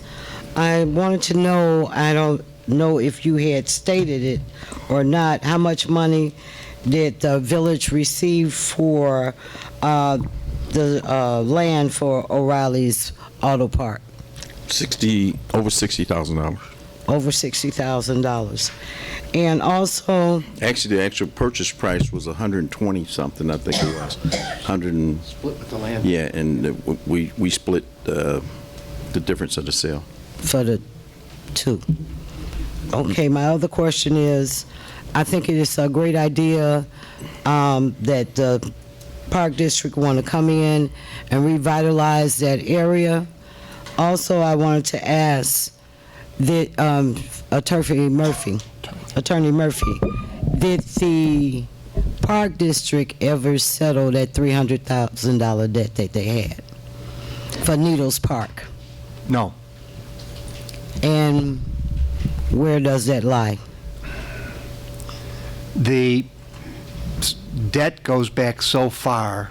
Well, you were on the board when we talked about this in closed session. I'm not on the board now, so I'm asking Well, nothing what has happened. happened since you left the board, where the board at the time agreed to just let that lie. The board, as I recall, didn't say let that lie. Well, so that's why I'm asking, because you guys were supposed to be in court with that during that period of time. I don't know. It may have been after you were off the board, Valerie, but the consensus was that it's bad business for one taxing body to be suing another taxing body over a long, decades-old supposed debt that wasn't very well documented at the time. Did they receive their deed back? No, they're still in court on that. So against other people who are on title. Okay. Okay, thank you.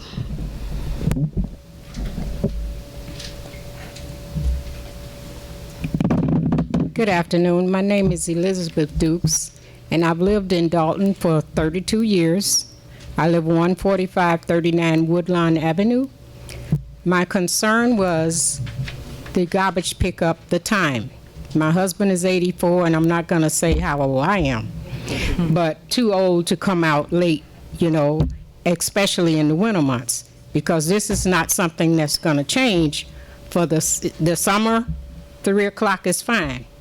But at times like the spring, the fall, when we're cleaning, we have to wait for our children to come over and make sure the garbage is out. Yeah. So if they come over, they're going to come over before they go to work. Mm-hmm.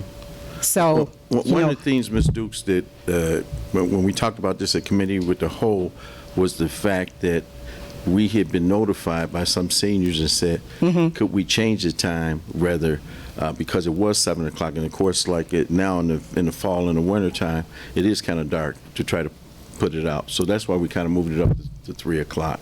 So that's why we extended it 2 more. That was the thought process of extending it 2 more hours.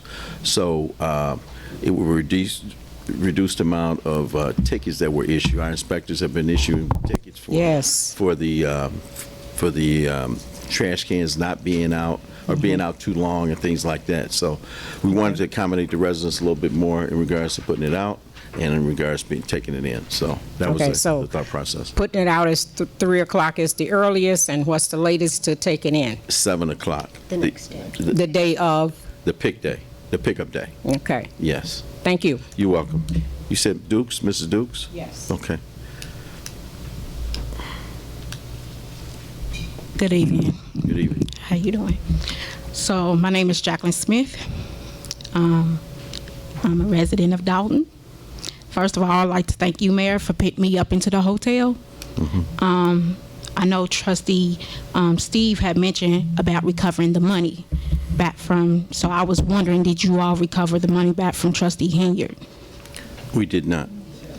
Okay. So also, I would like to know about what is the policy for landlords when it comes to water bills? Because how can someone help someone to say they for the citizens and they have a water bill? And it's election time. The policy, from what I can say, is that,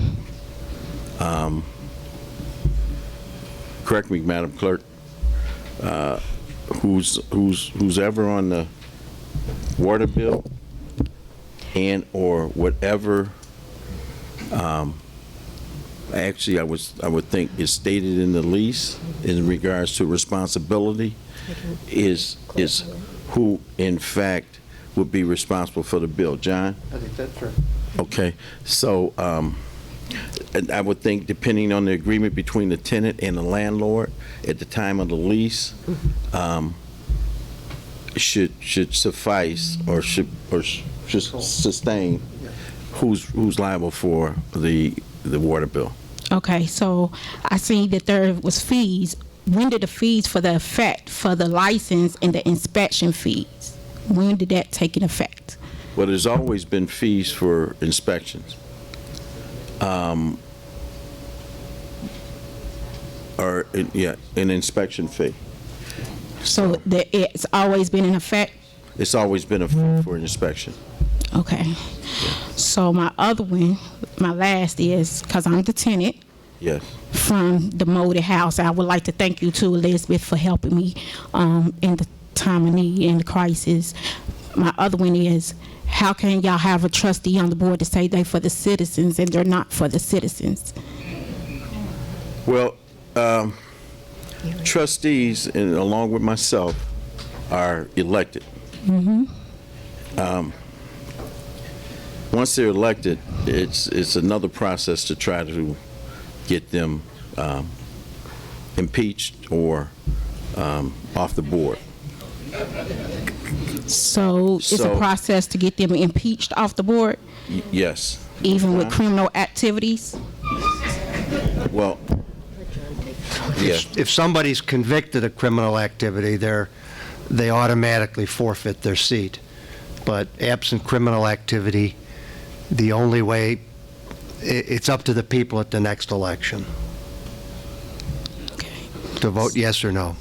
So it's up to the people to elect the people. To elect a trustee, elect a new trustee, or defeat a trustee that they're not satisfied with. Okay. So my last, and I'll leave this alone. My last is Trustee Tiffany Henyard. I wanted to know, when can I get my deposit back? Because the state picked me out. It's not that I just moved out.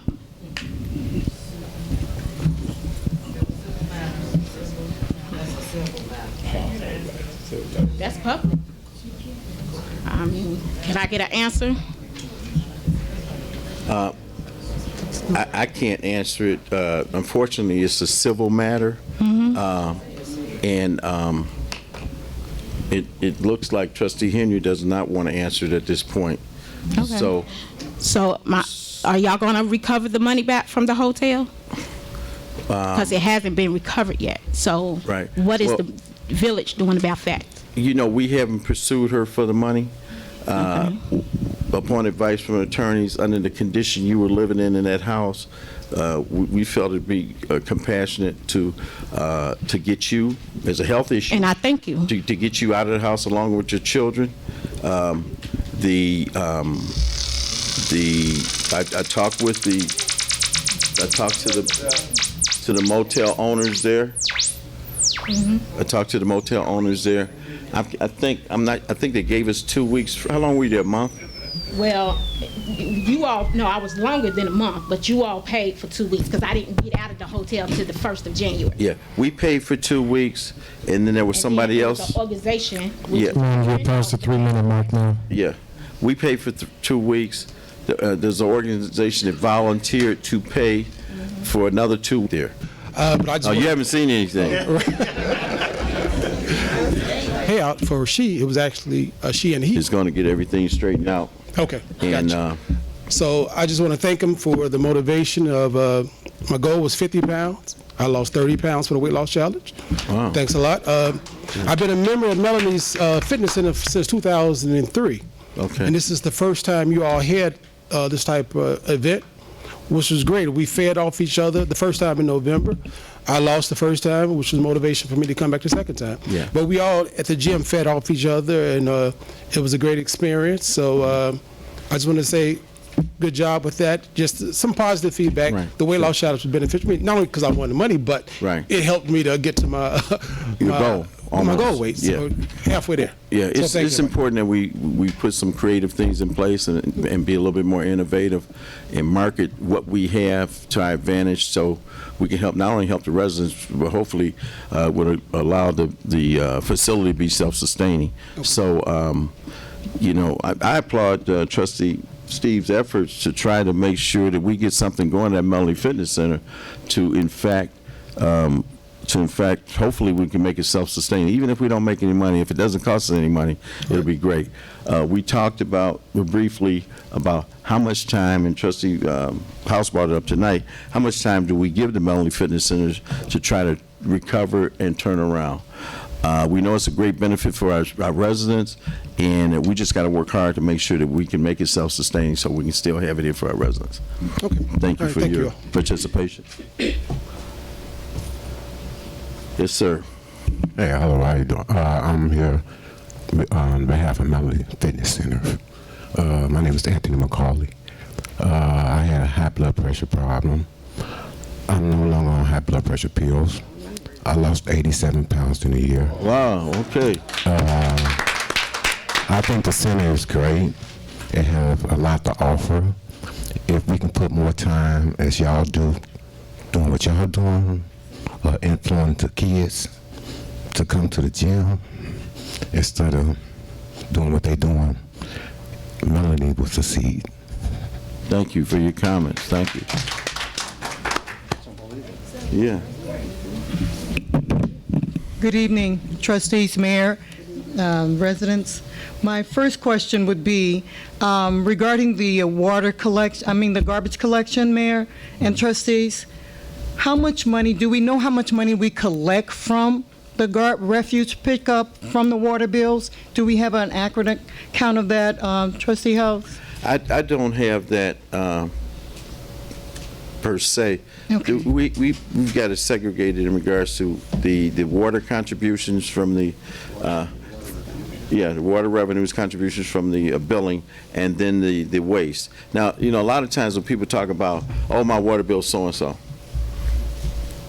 that water bill is not, the billing is not just for the water. Right. It's for sewage and also waste.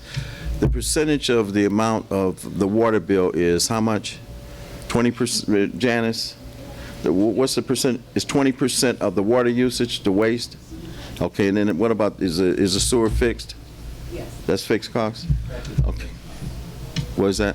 Garbage is fixed. sewer is 20% of the consumption. Okay.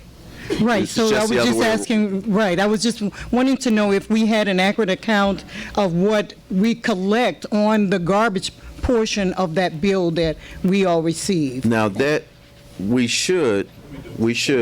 Now that number will also, in some cases, be adjusted depending on the loss of residents here and or the addition of residents here. Of course, but we do have that on record, correct? Yeah.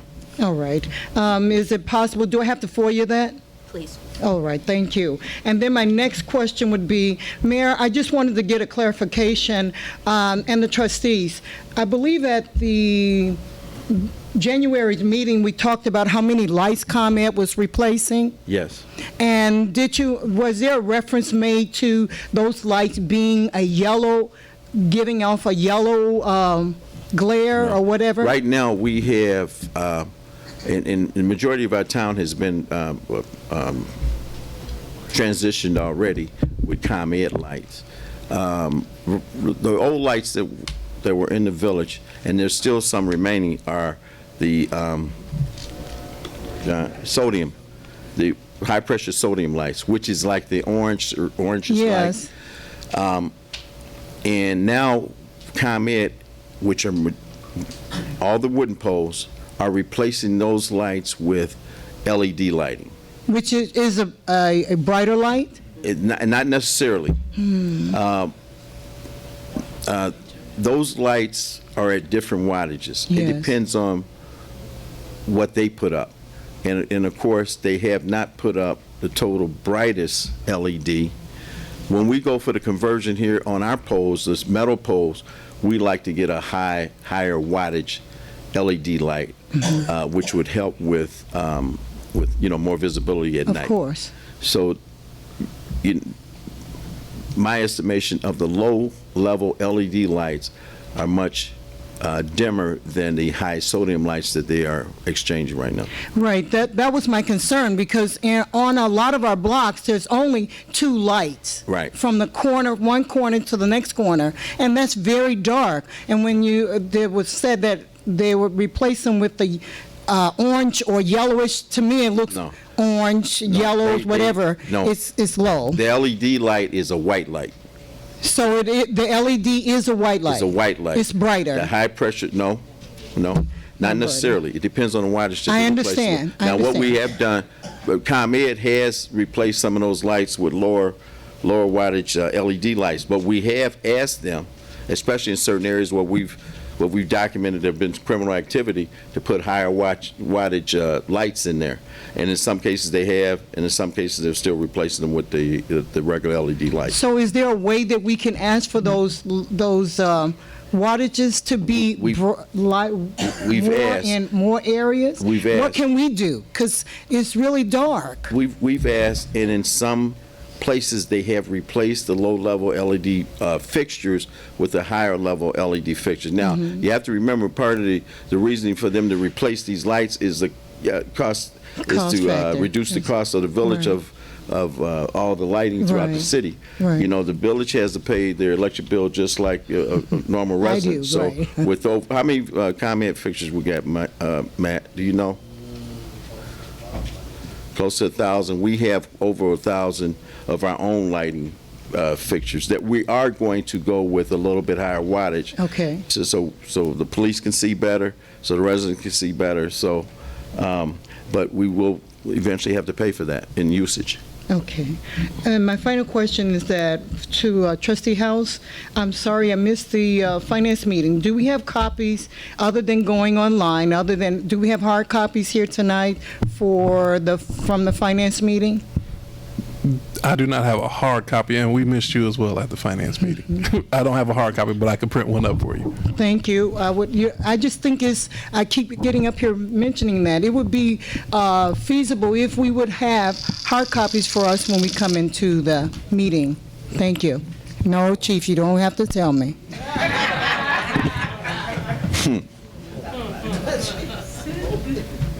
Good evening, Mayor, trustees, and Dolton residents. I'll be brief. My name is Mark Lloyd. I'm the manager over at Melanie Fitness. And I just wanted to follow up with what Sadiq said and to talk about some of our members and what the benefit of Melanie Fitness is to them.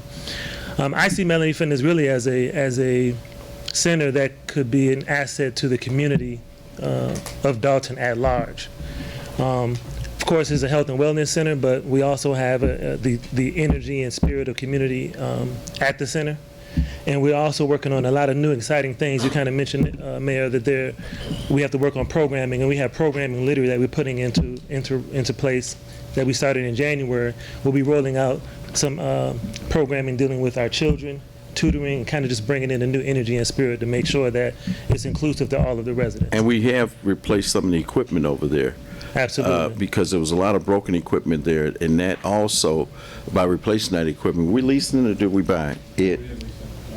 We buy one new treadmill, and then buy one new treadmill, and then we repair some of the one. The biggest thing that we did was the pool. The pool, right? Upholster some of it. Yes, we reupholstered some of the equipment over there. So that had duct tape all over. Yeah, in addition to making those repairs, making the purchase, reupholstering things, has also contributed to us adding additional members joining, because that was one of the complaints about the members leaving and not continuing their membership.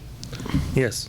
So I just wanted to invite, the residents and the trustees to come over, to see what we're doing and just to get involved with what we're doing, because we're just trying to make it sustainable and we're trying to turn around. Trustee Steve is doing a good job with that. He's very hands-on.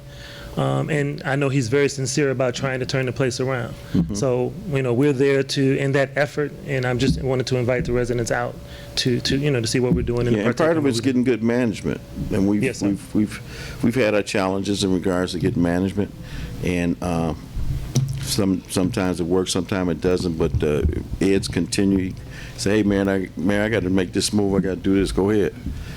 Do what you got to do, because we need the membership that we have. We can't afford to allow them to go by the wayside. We have to have some additional members to sustain the facility. And one last thing, I think that I mentioned this to Trustee Steve, that I think Melanie's is viewed as a business entity on the side of Dolton and in the Dolton area. But I think that the view of the center needs to be, or should be, considered that it's a health and wellness center for the residents of Dolton. Yeah. So it's not just this business thing that people are dumping money into. It's an actual investment that could be that the village of Dolton is making for the overall health and wellness of its residents. Yeah, it's an investment that we're trying to encourage our residents to participate. Yes, but it's also being what's the word I want to use? It's also being held as a separate profit center, and it's not making a profit right now, but if we continue with hard work, it can be self-sustaining, and maybe we'll get a little profit out of it. Okay, thank you. Thanks, Mark. I had to get up out my bed and come up here. Oh yeah, I had to get up out my bed and come up here because I don't like scripted shows. You have people coming up here like y'all so concerned about kids when me and my kids went without water for 90 days. That's ridiculous when you fraudulently billed me and still continuing to fraudulently bill me. Okay. We went without water for 90 days, but y'all love the kids up in Dolton, right? Y'all love the kids so much y'all paying for hotels in Dolton and looking for reimbursement. I'm waiting for my reimbursement. Irregardless, everybody know we in court. So what? I still had a right to citizen's address and to say what I feel is right. You don't care about kids in Dolton, or else my kids wouldn't have went without water for 90 days when you owed me money. Yes. And if you didn't owe me money, and if I was wrong, the case would have been thrown out. Right, Attorney Murphy? Third time's a charm. Third time's a charm then. Maybe he'll try for a third dismissal. Y'all don't care about kids. You don't care about residents. You don't got no money in a general fund. All this stuff going on in the water department, you're stealing. And then you sit up here and try and come. Steve, please don't say nothing, because you ain't even have $15 for your fraudulent contest. Where's your 15? I came in hot. I told you I just got out my bed. So don't sit up here and act like you guys have any regards to the residents of Dolton, because you don't. Your main goal is to get money in your pocket for your nice house in Scottsdale, Arizona, right, Mayor? For your nice crib in Beachfront, Indiana, right, Mayor? Right? Because you don't care about Dolton. Those are way better places to live. But I tell you what, next time I see y'all lying, I'm coming in again. It don't make no sense to have all these liars and thieves. It ain't 3 minutes, it'll ring when it is. It'll ring when it's 3 minutes. Right. Point blank, period. They very serious. So you just keep on stealing. Because just like I had court on the 14th floor, I walked right down to the 5th floor and demanded they investigate you for RICO. Thank you. All of you. You're welcome. You're welcome. Wait till you see your Valentine's gift. Period. Y'all don't care about the kids of Dolton? Where was our water? Elizabeth, you care about kids of Dolton? Why didn't you work out my bill? Why did I have to take you to court? Why did you try to get me arrested on false charges if you love the kids? You wasn't even here that day. But I threatened you was causing a disturbance, huh? You thought you was going to get a restraining order, huh? Girl, bye. Good luck with that. My 3 is up.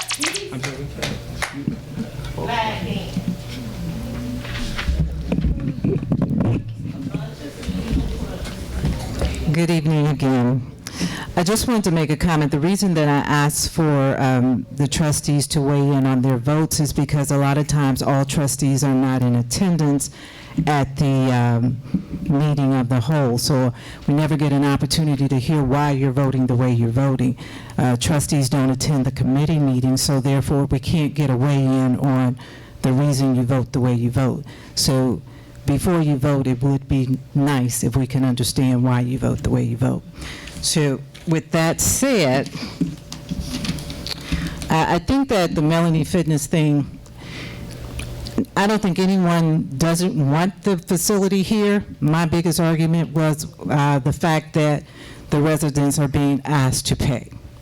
Trustee Steve and I talked about this, got a little upset with me. I think he's over it now. I hope so anyway. But when you're hosting those type of events and you have the expectation for the residents to pay, then it should be sanctioned through the board. That was my comment. I wish the Melanie Fitness success, and no, I don't have a membership and don't know that I want one. That is me. That's not speaking for the whole village because I have memberships elsewhere.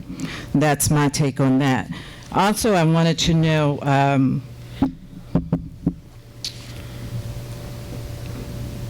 about the committee meetings. Trustee House is one of the only few residents that trustees that host a regular meeting.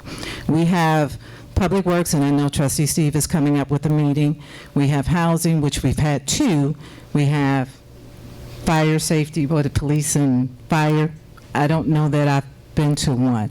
And Trustee Henry takes it upon herself to host the meetings to get the residents out. And I do applaud her for Saturday. That was an amazing turnout. Residents have true concerns about their billing, and I don't think it should be ignored. I think that at the very beginning, maybe a few months back, I said, Mayor, we're going to have a town hall meeting. Mayor, we need a town hall meeting. Mayor, didn't happen. Trustee Henry did bring one to the residents, and they came out for it because there are real concerns, and I don't think they should be ignored. Maybe it doesn't impact every resident, but you don't represent just a few, you represent the many, and we all have a voice, and I don't think it should be ignored, and I think it has been. I know there was one thing that you said you was going to take under advisement, Mayor, and we never came back to that, and that was the charge for the rental space, but it's under my standing. I think Ms. Scott told me that they're no longer here, CETA? Okay, because that was an additional $6,000 a year had you charged them a minimum $500 a month. So when we're talking about increasing revenue, let's look at all aspects instead of just the gambling machines. And then lastly, Trustee Brown isn't here, but I did want to ask about where are we with the inventory from BP Capital. There was some, I understand, but there was some commitments that were made that we would get an inventory. Where are we with that? Have the houses been sold? Have we received title? Where are we there? Oh, here she is. Perhaps she can answer.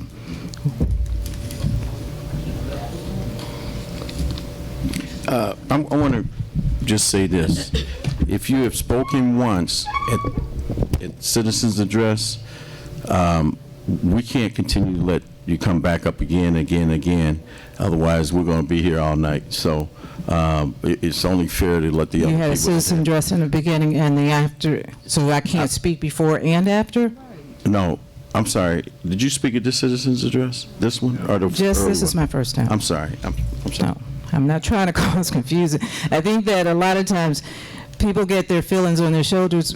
It's about accountability. I'm not trying to ruffle a feather. It's accountability. And everybody that's been elected is accountable to the residents. So when the challenging questions come, it's not to offend you. We're here to answer. Okay, I appreciate that because I don't want to feel like I'm offending anyone.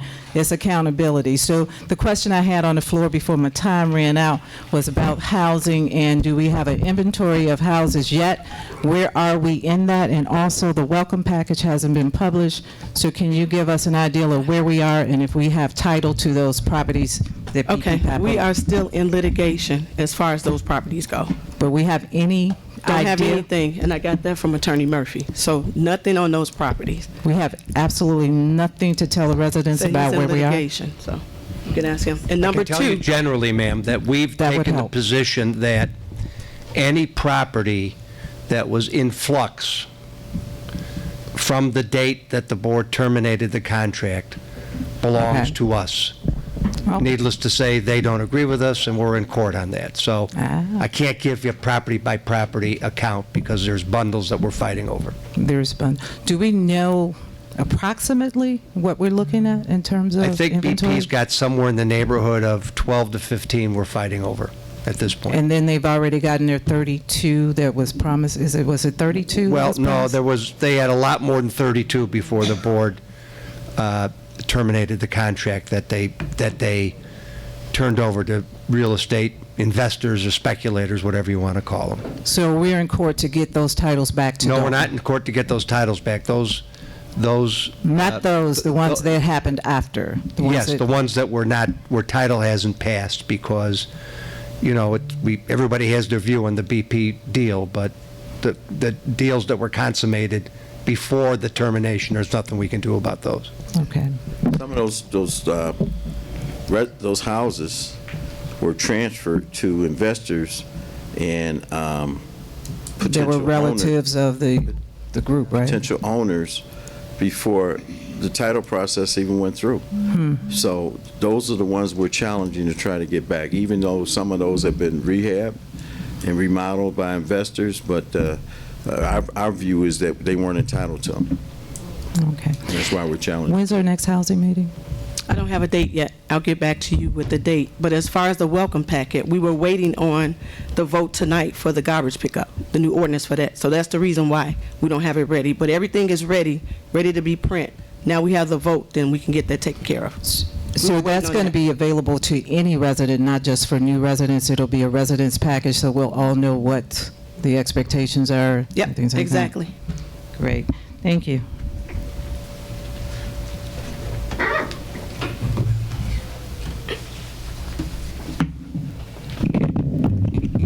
Hi, good evening. Good evening. My name is Louise Houston. This is my husband, Steve Houston. So we are here. Actually, I want some resolution. My husband and I would like some resolution. Ma'am, can you our pull the water- mic down a little bit closer to you? We bought a property in June of last year, 2019. And the water was turned on January the 16th. Public Works came out and turned the water on. The water was on for 2 weeks. Then they came back out, turned the water off. Okay. Now, you say you bought the property in June, but Right, the water was wasn't turned on. So But the we water had was...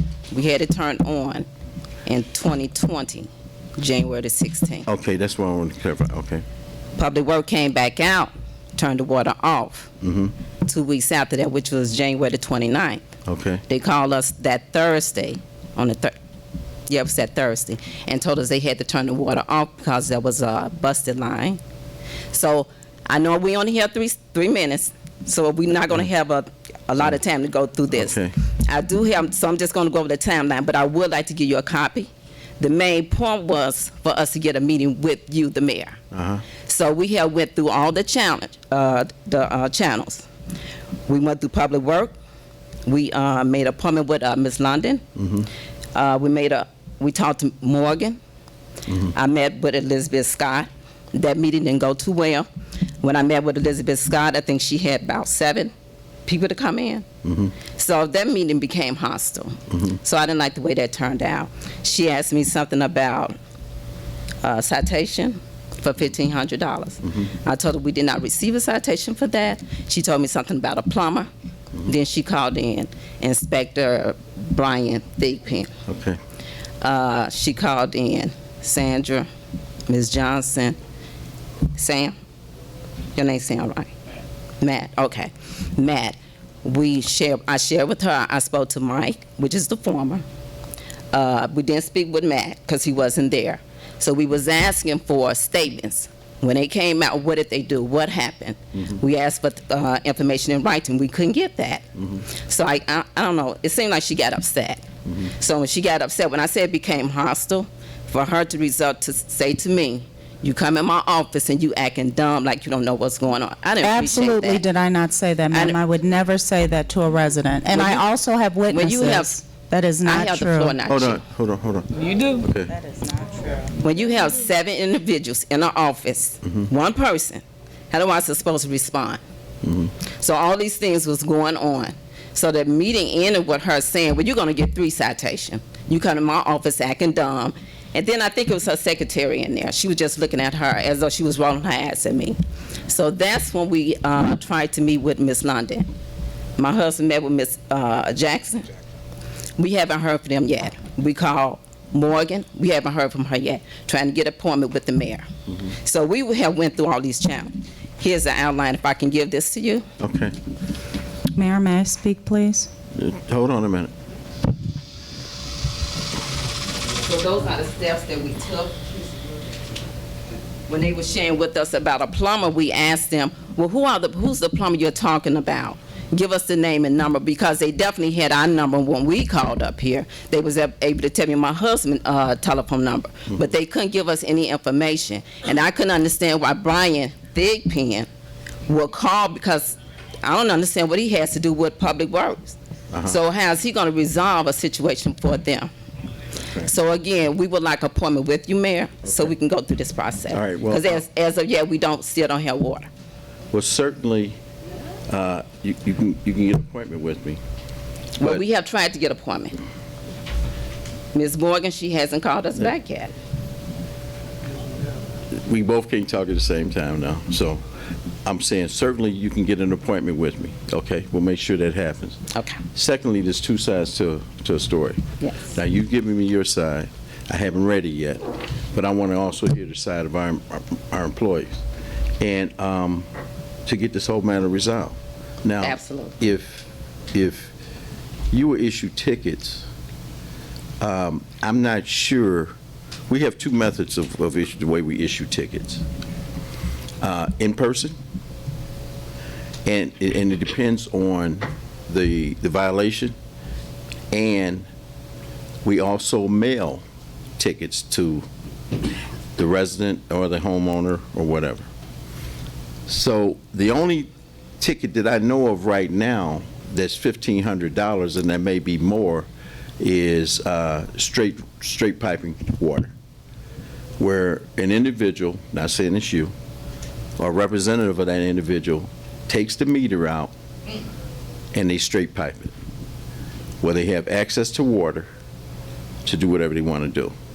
Once that's found out, and it's proven to some certain extent, and the reason you get a ticket is that the inspector and our police officer that issues the ticket allows you a court date to come in and discuss your side of the incident.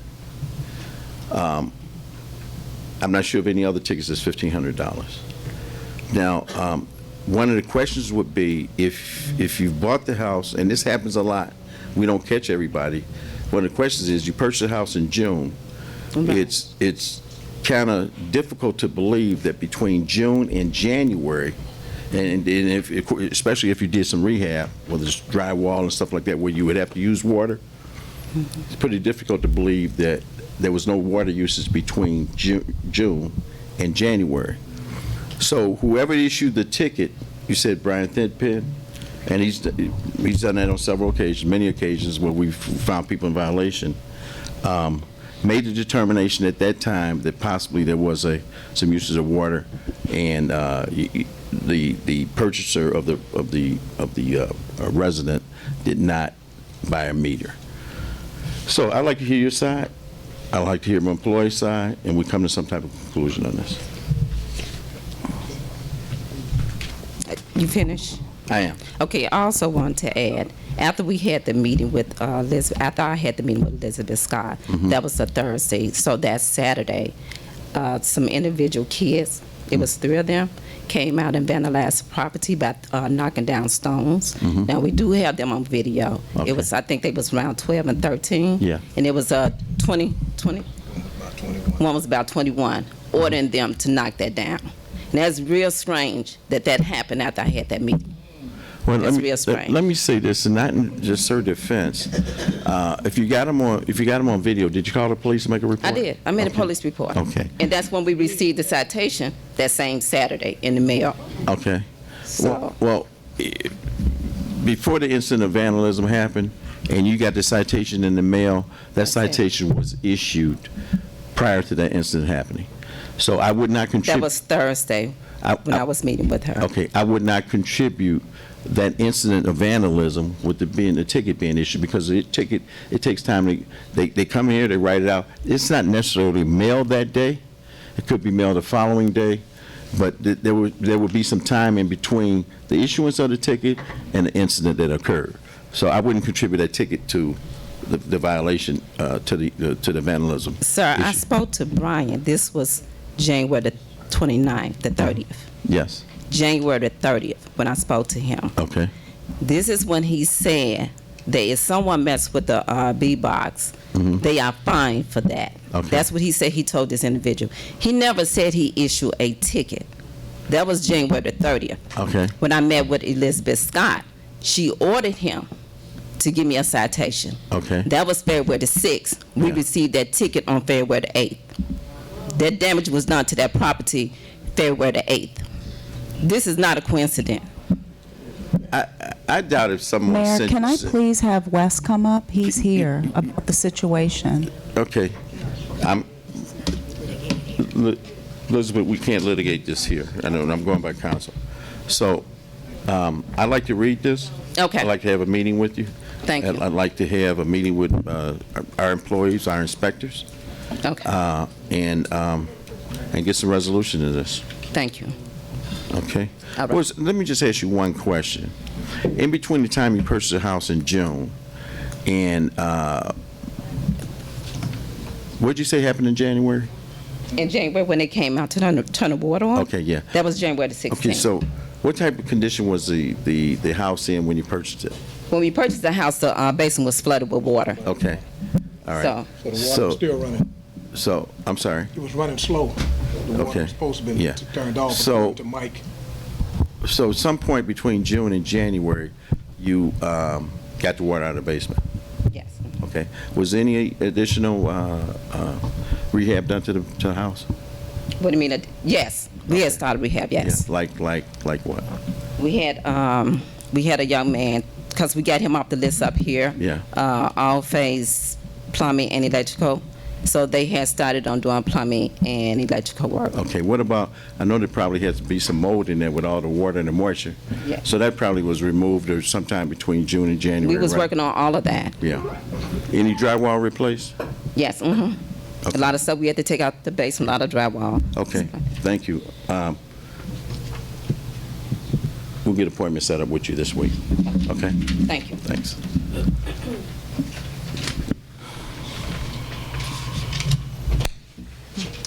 Good evening, Mayor, trustees, and residents.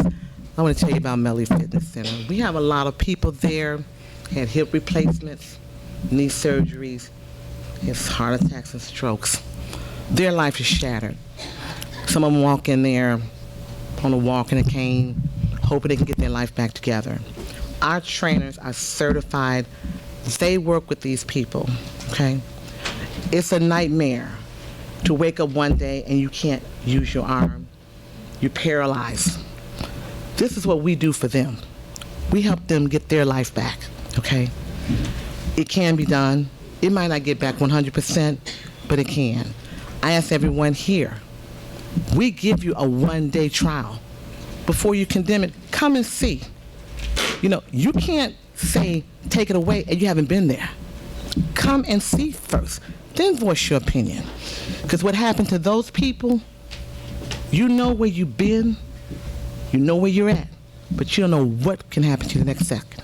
What happened to them, having strokes, heart attacks, it can happen to each one of us. So think about it, because therapy only goes so long. After that, you're on your own. Thank you.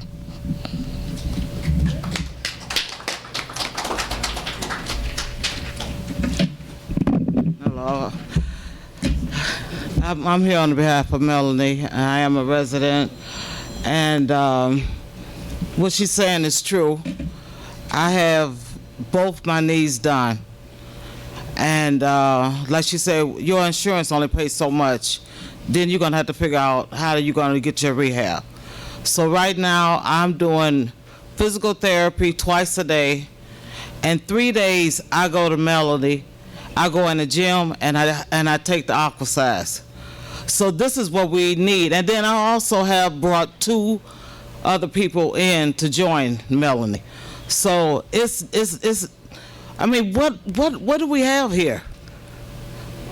I mean, you know, we had a swimming pool. They tore it down. They made a basketball court. It's nothing here that we have.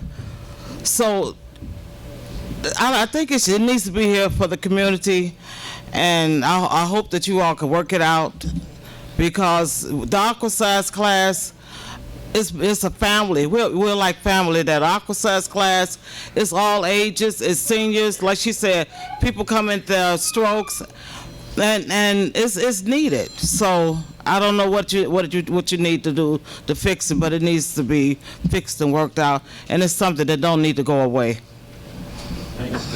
Thank you, ma'am.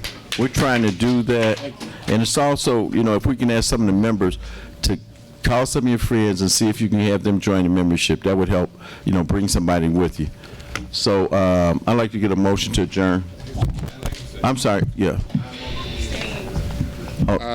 My name is Earl Banks, and like I said, it's my second time being here at the meeting, which is Mr. Banks, why don't you move the microphone up? Which is unusual, but I just wanted to know, when you guys go up on the water bill and stuff like that, why don't we get like a 2 months notice or something like that? You know, being a senior citizen, you know, if something's going up, we need to be notified, because you know, because senior citizen check don't change.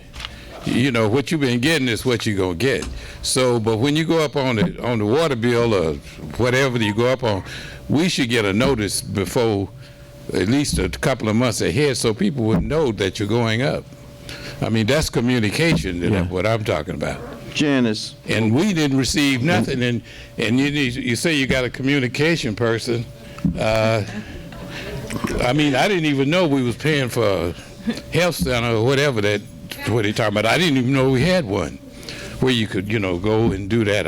I know nothing about that. So I'm just saying, most of us don't know. We live in Dolton, but we don't know what's going on in Dolton.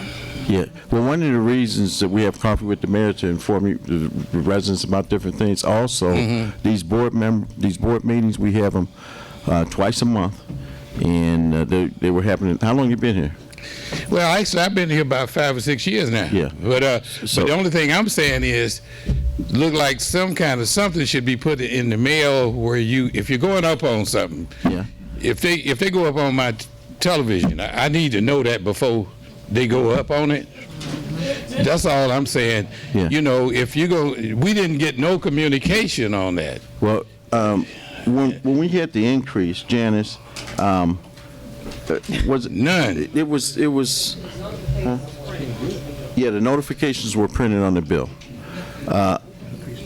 Well, I should have brought my bill, but I'll bring it. But I didn't see any notification on there saying that.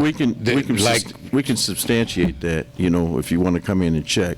So it may have been a lot of times people. I got all my bills in. Yeah, a lot of times people get the bills. They look at that bottom number. But it looked like to me though they should have been. I'm just saying. I know. I understand what you're saying.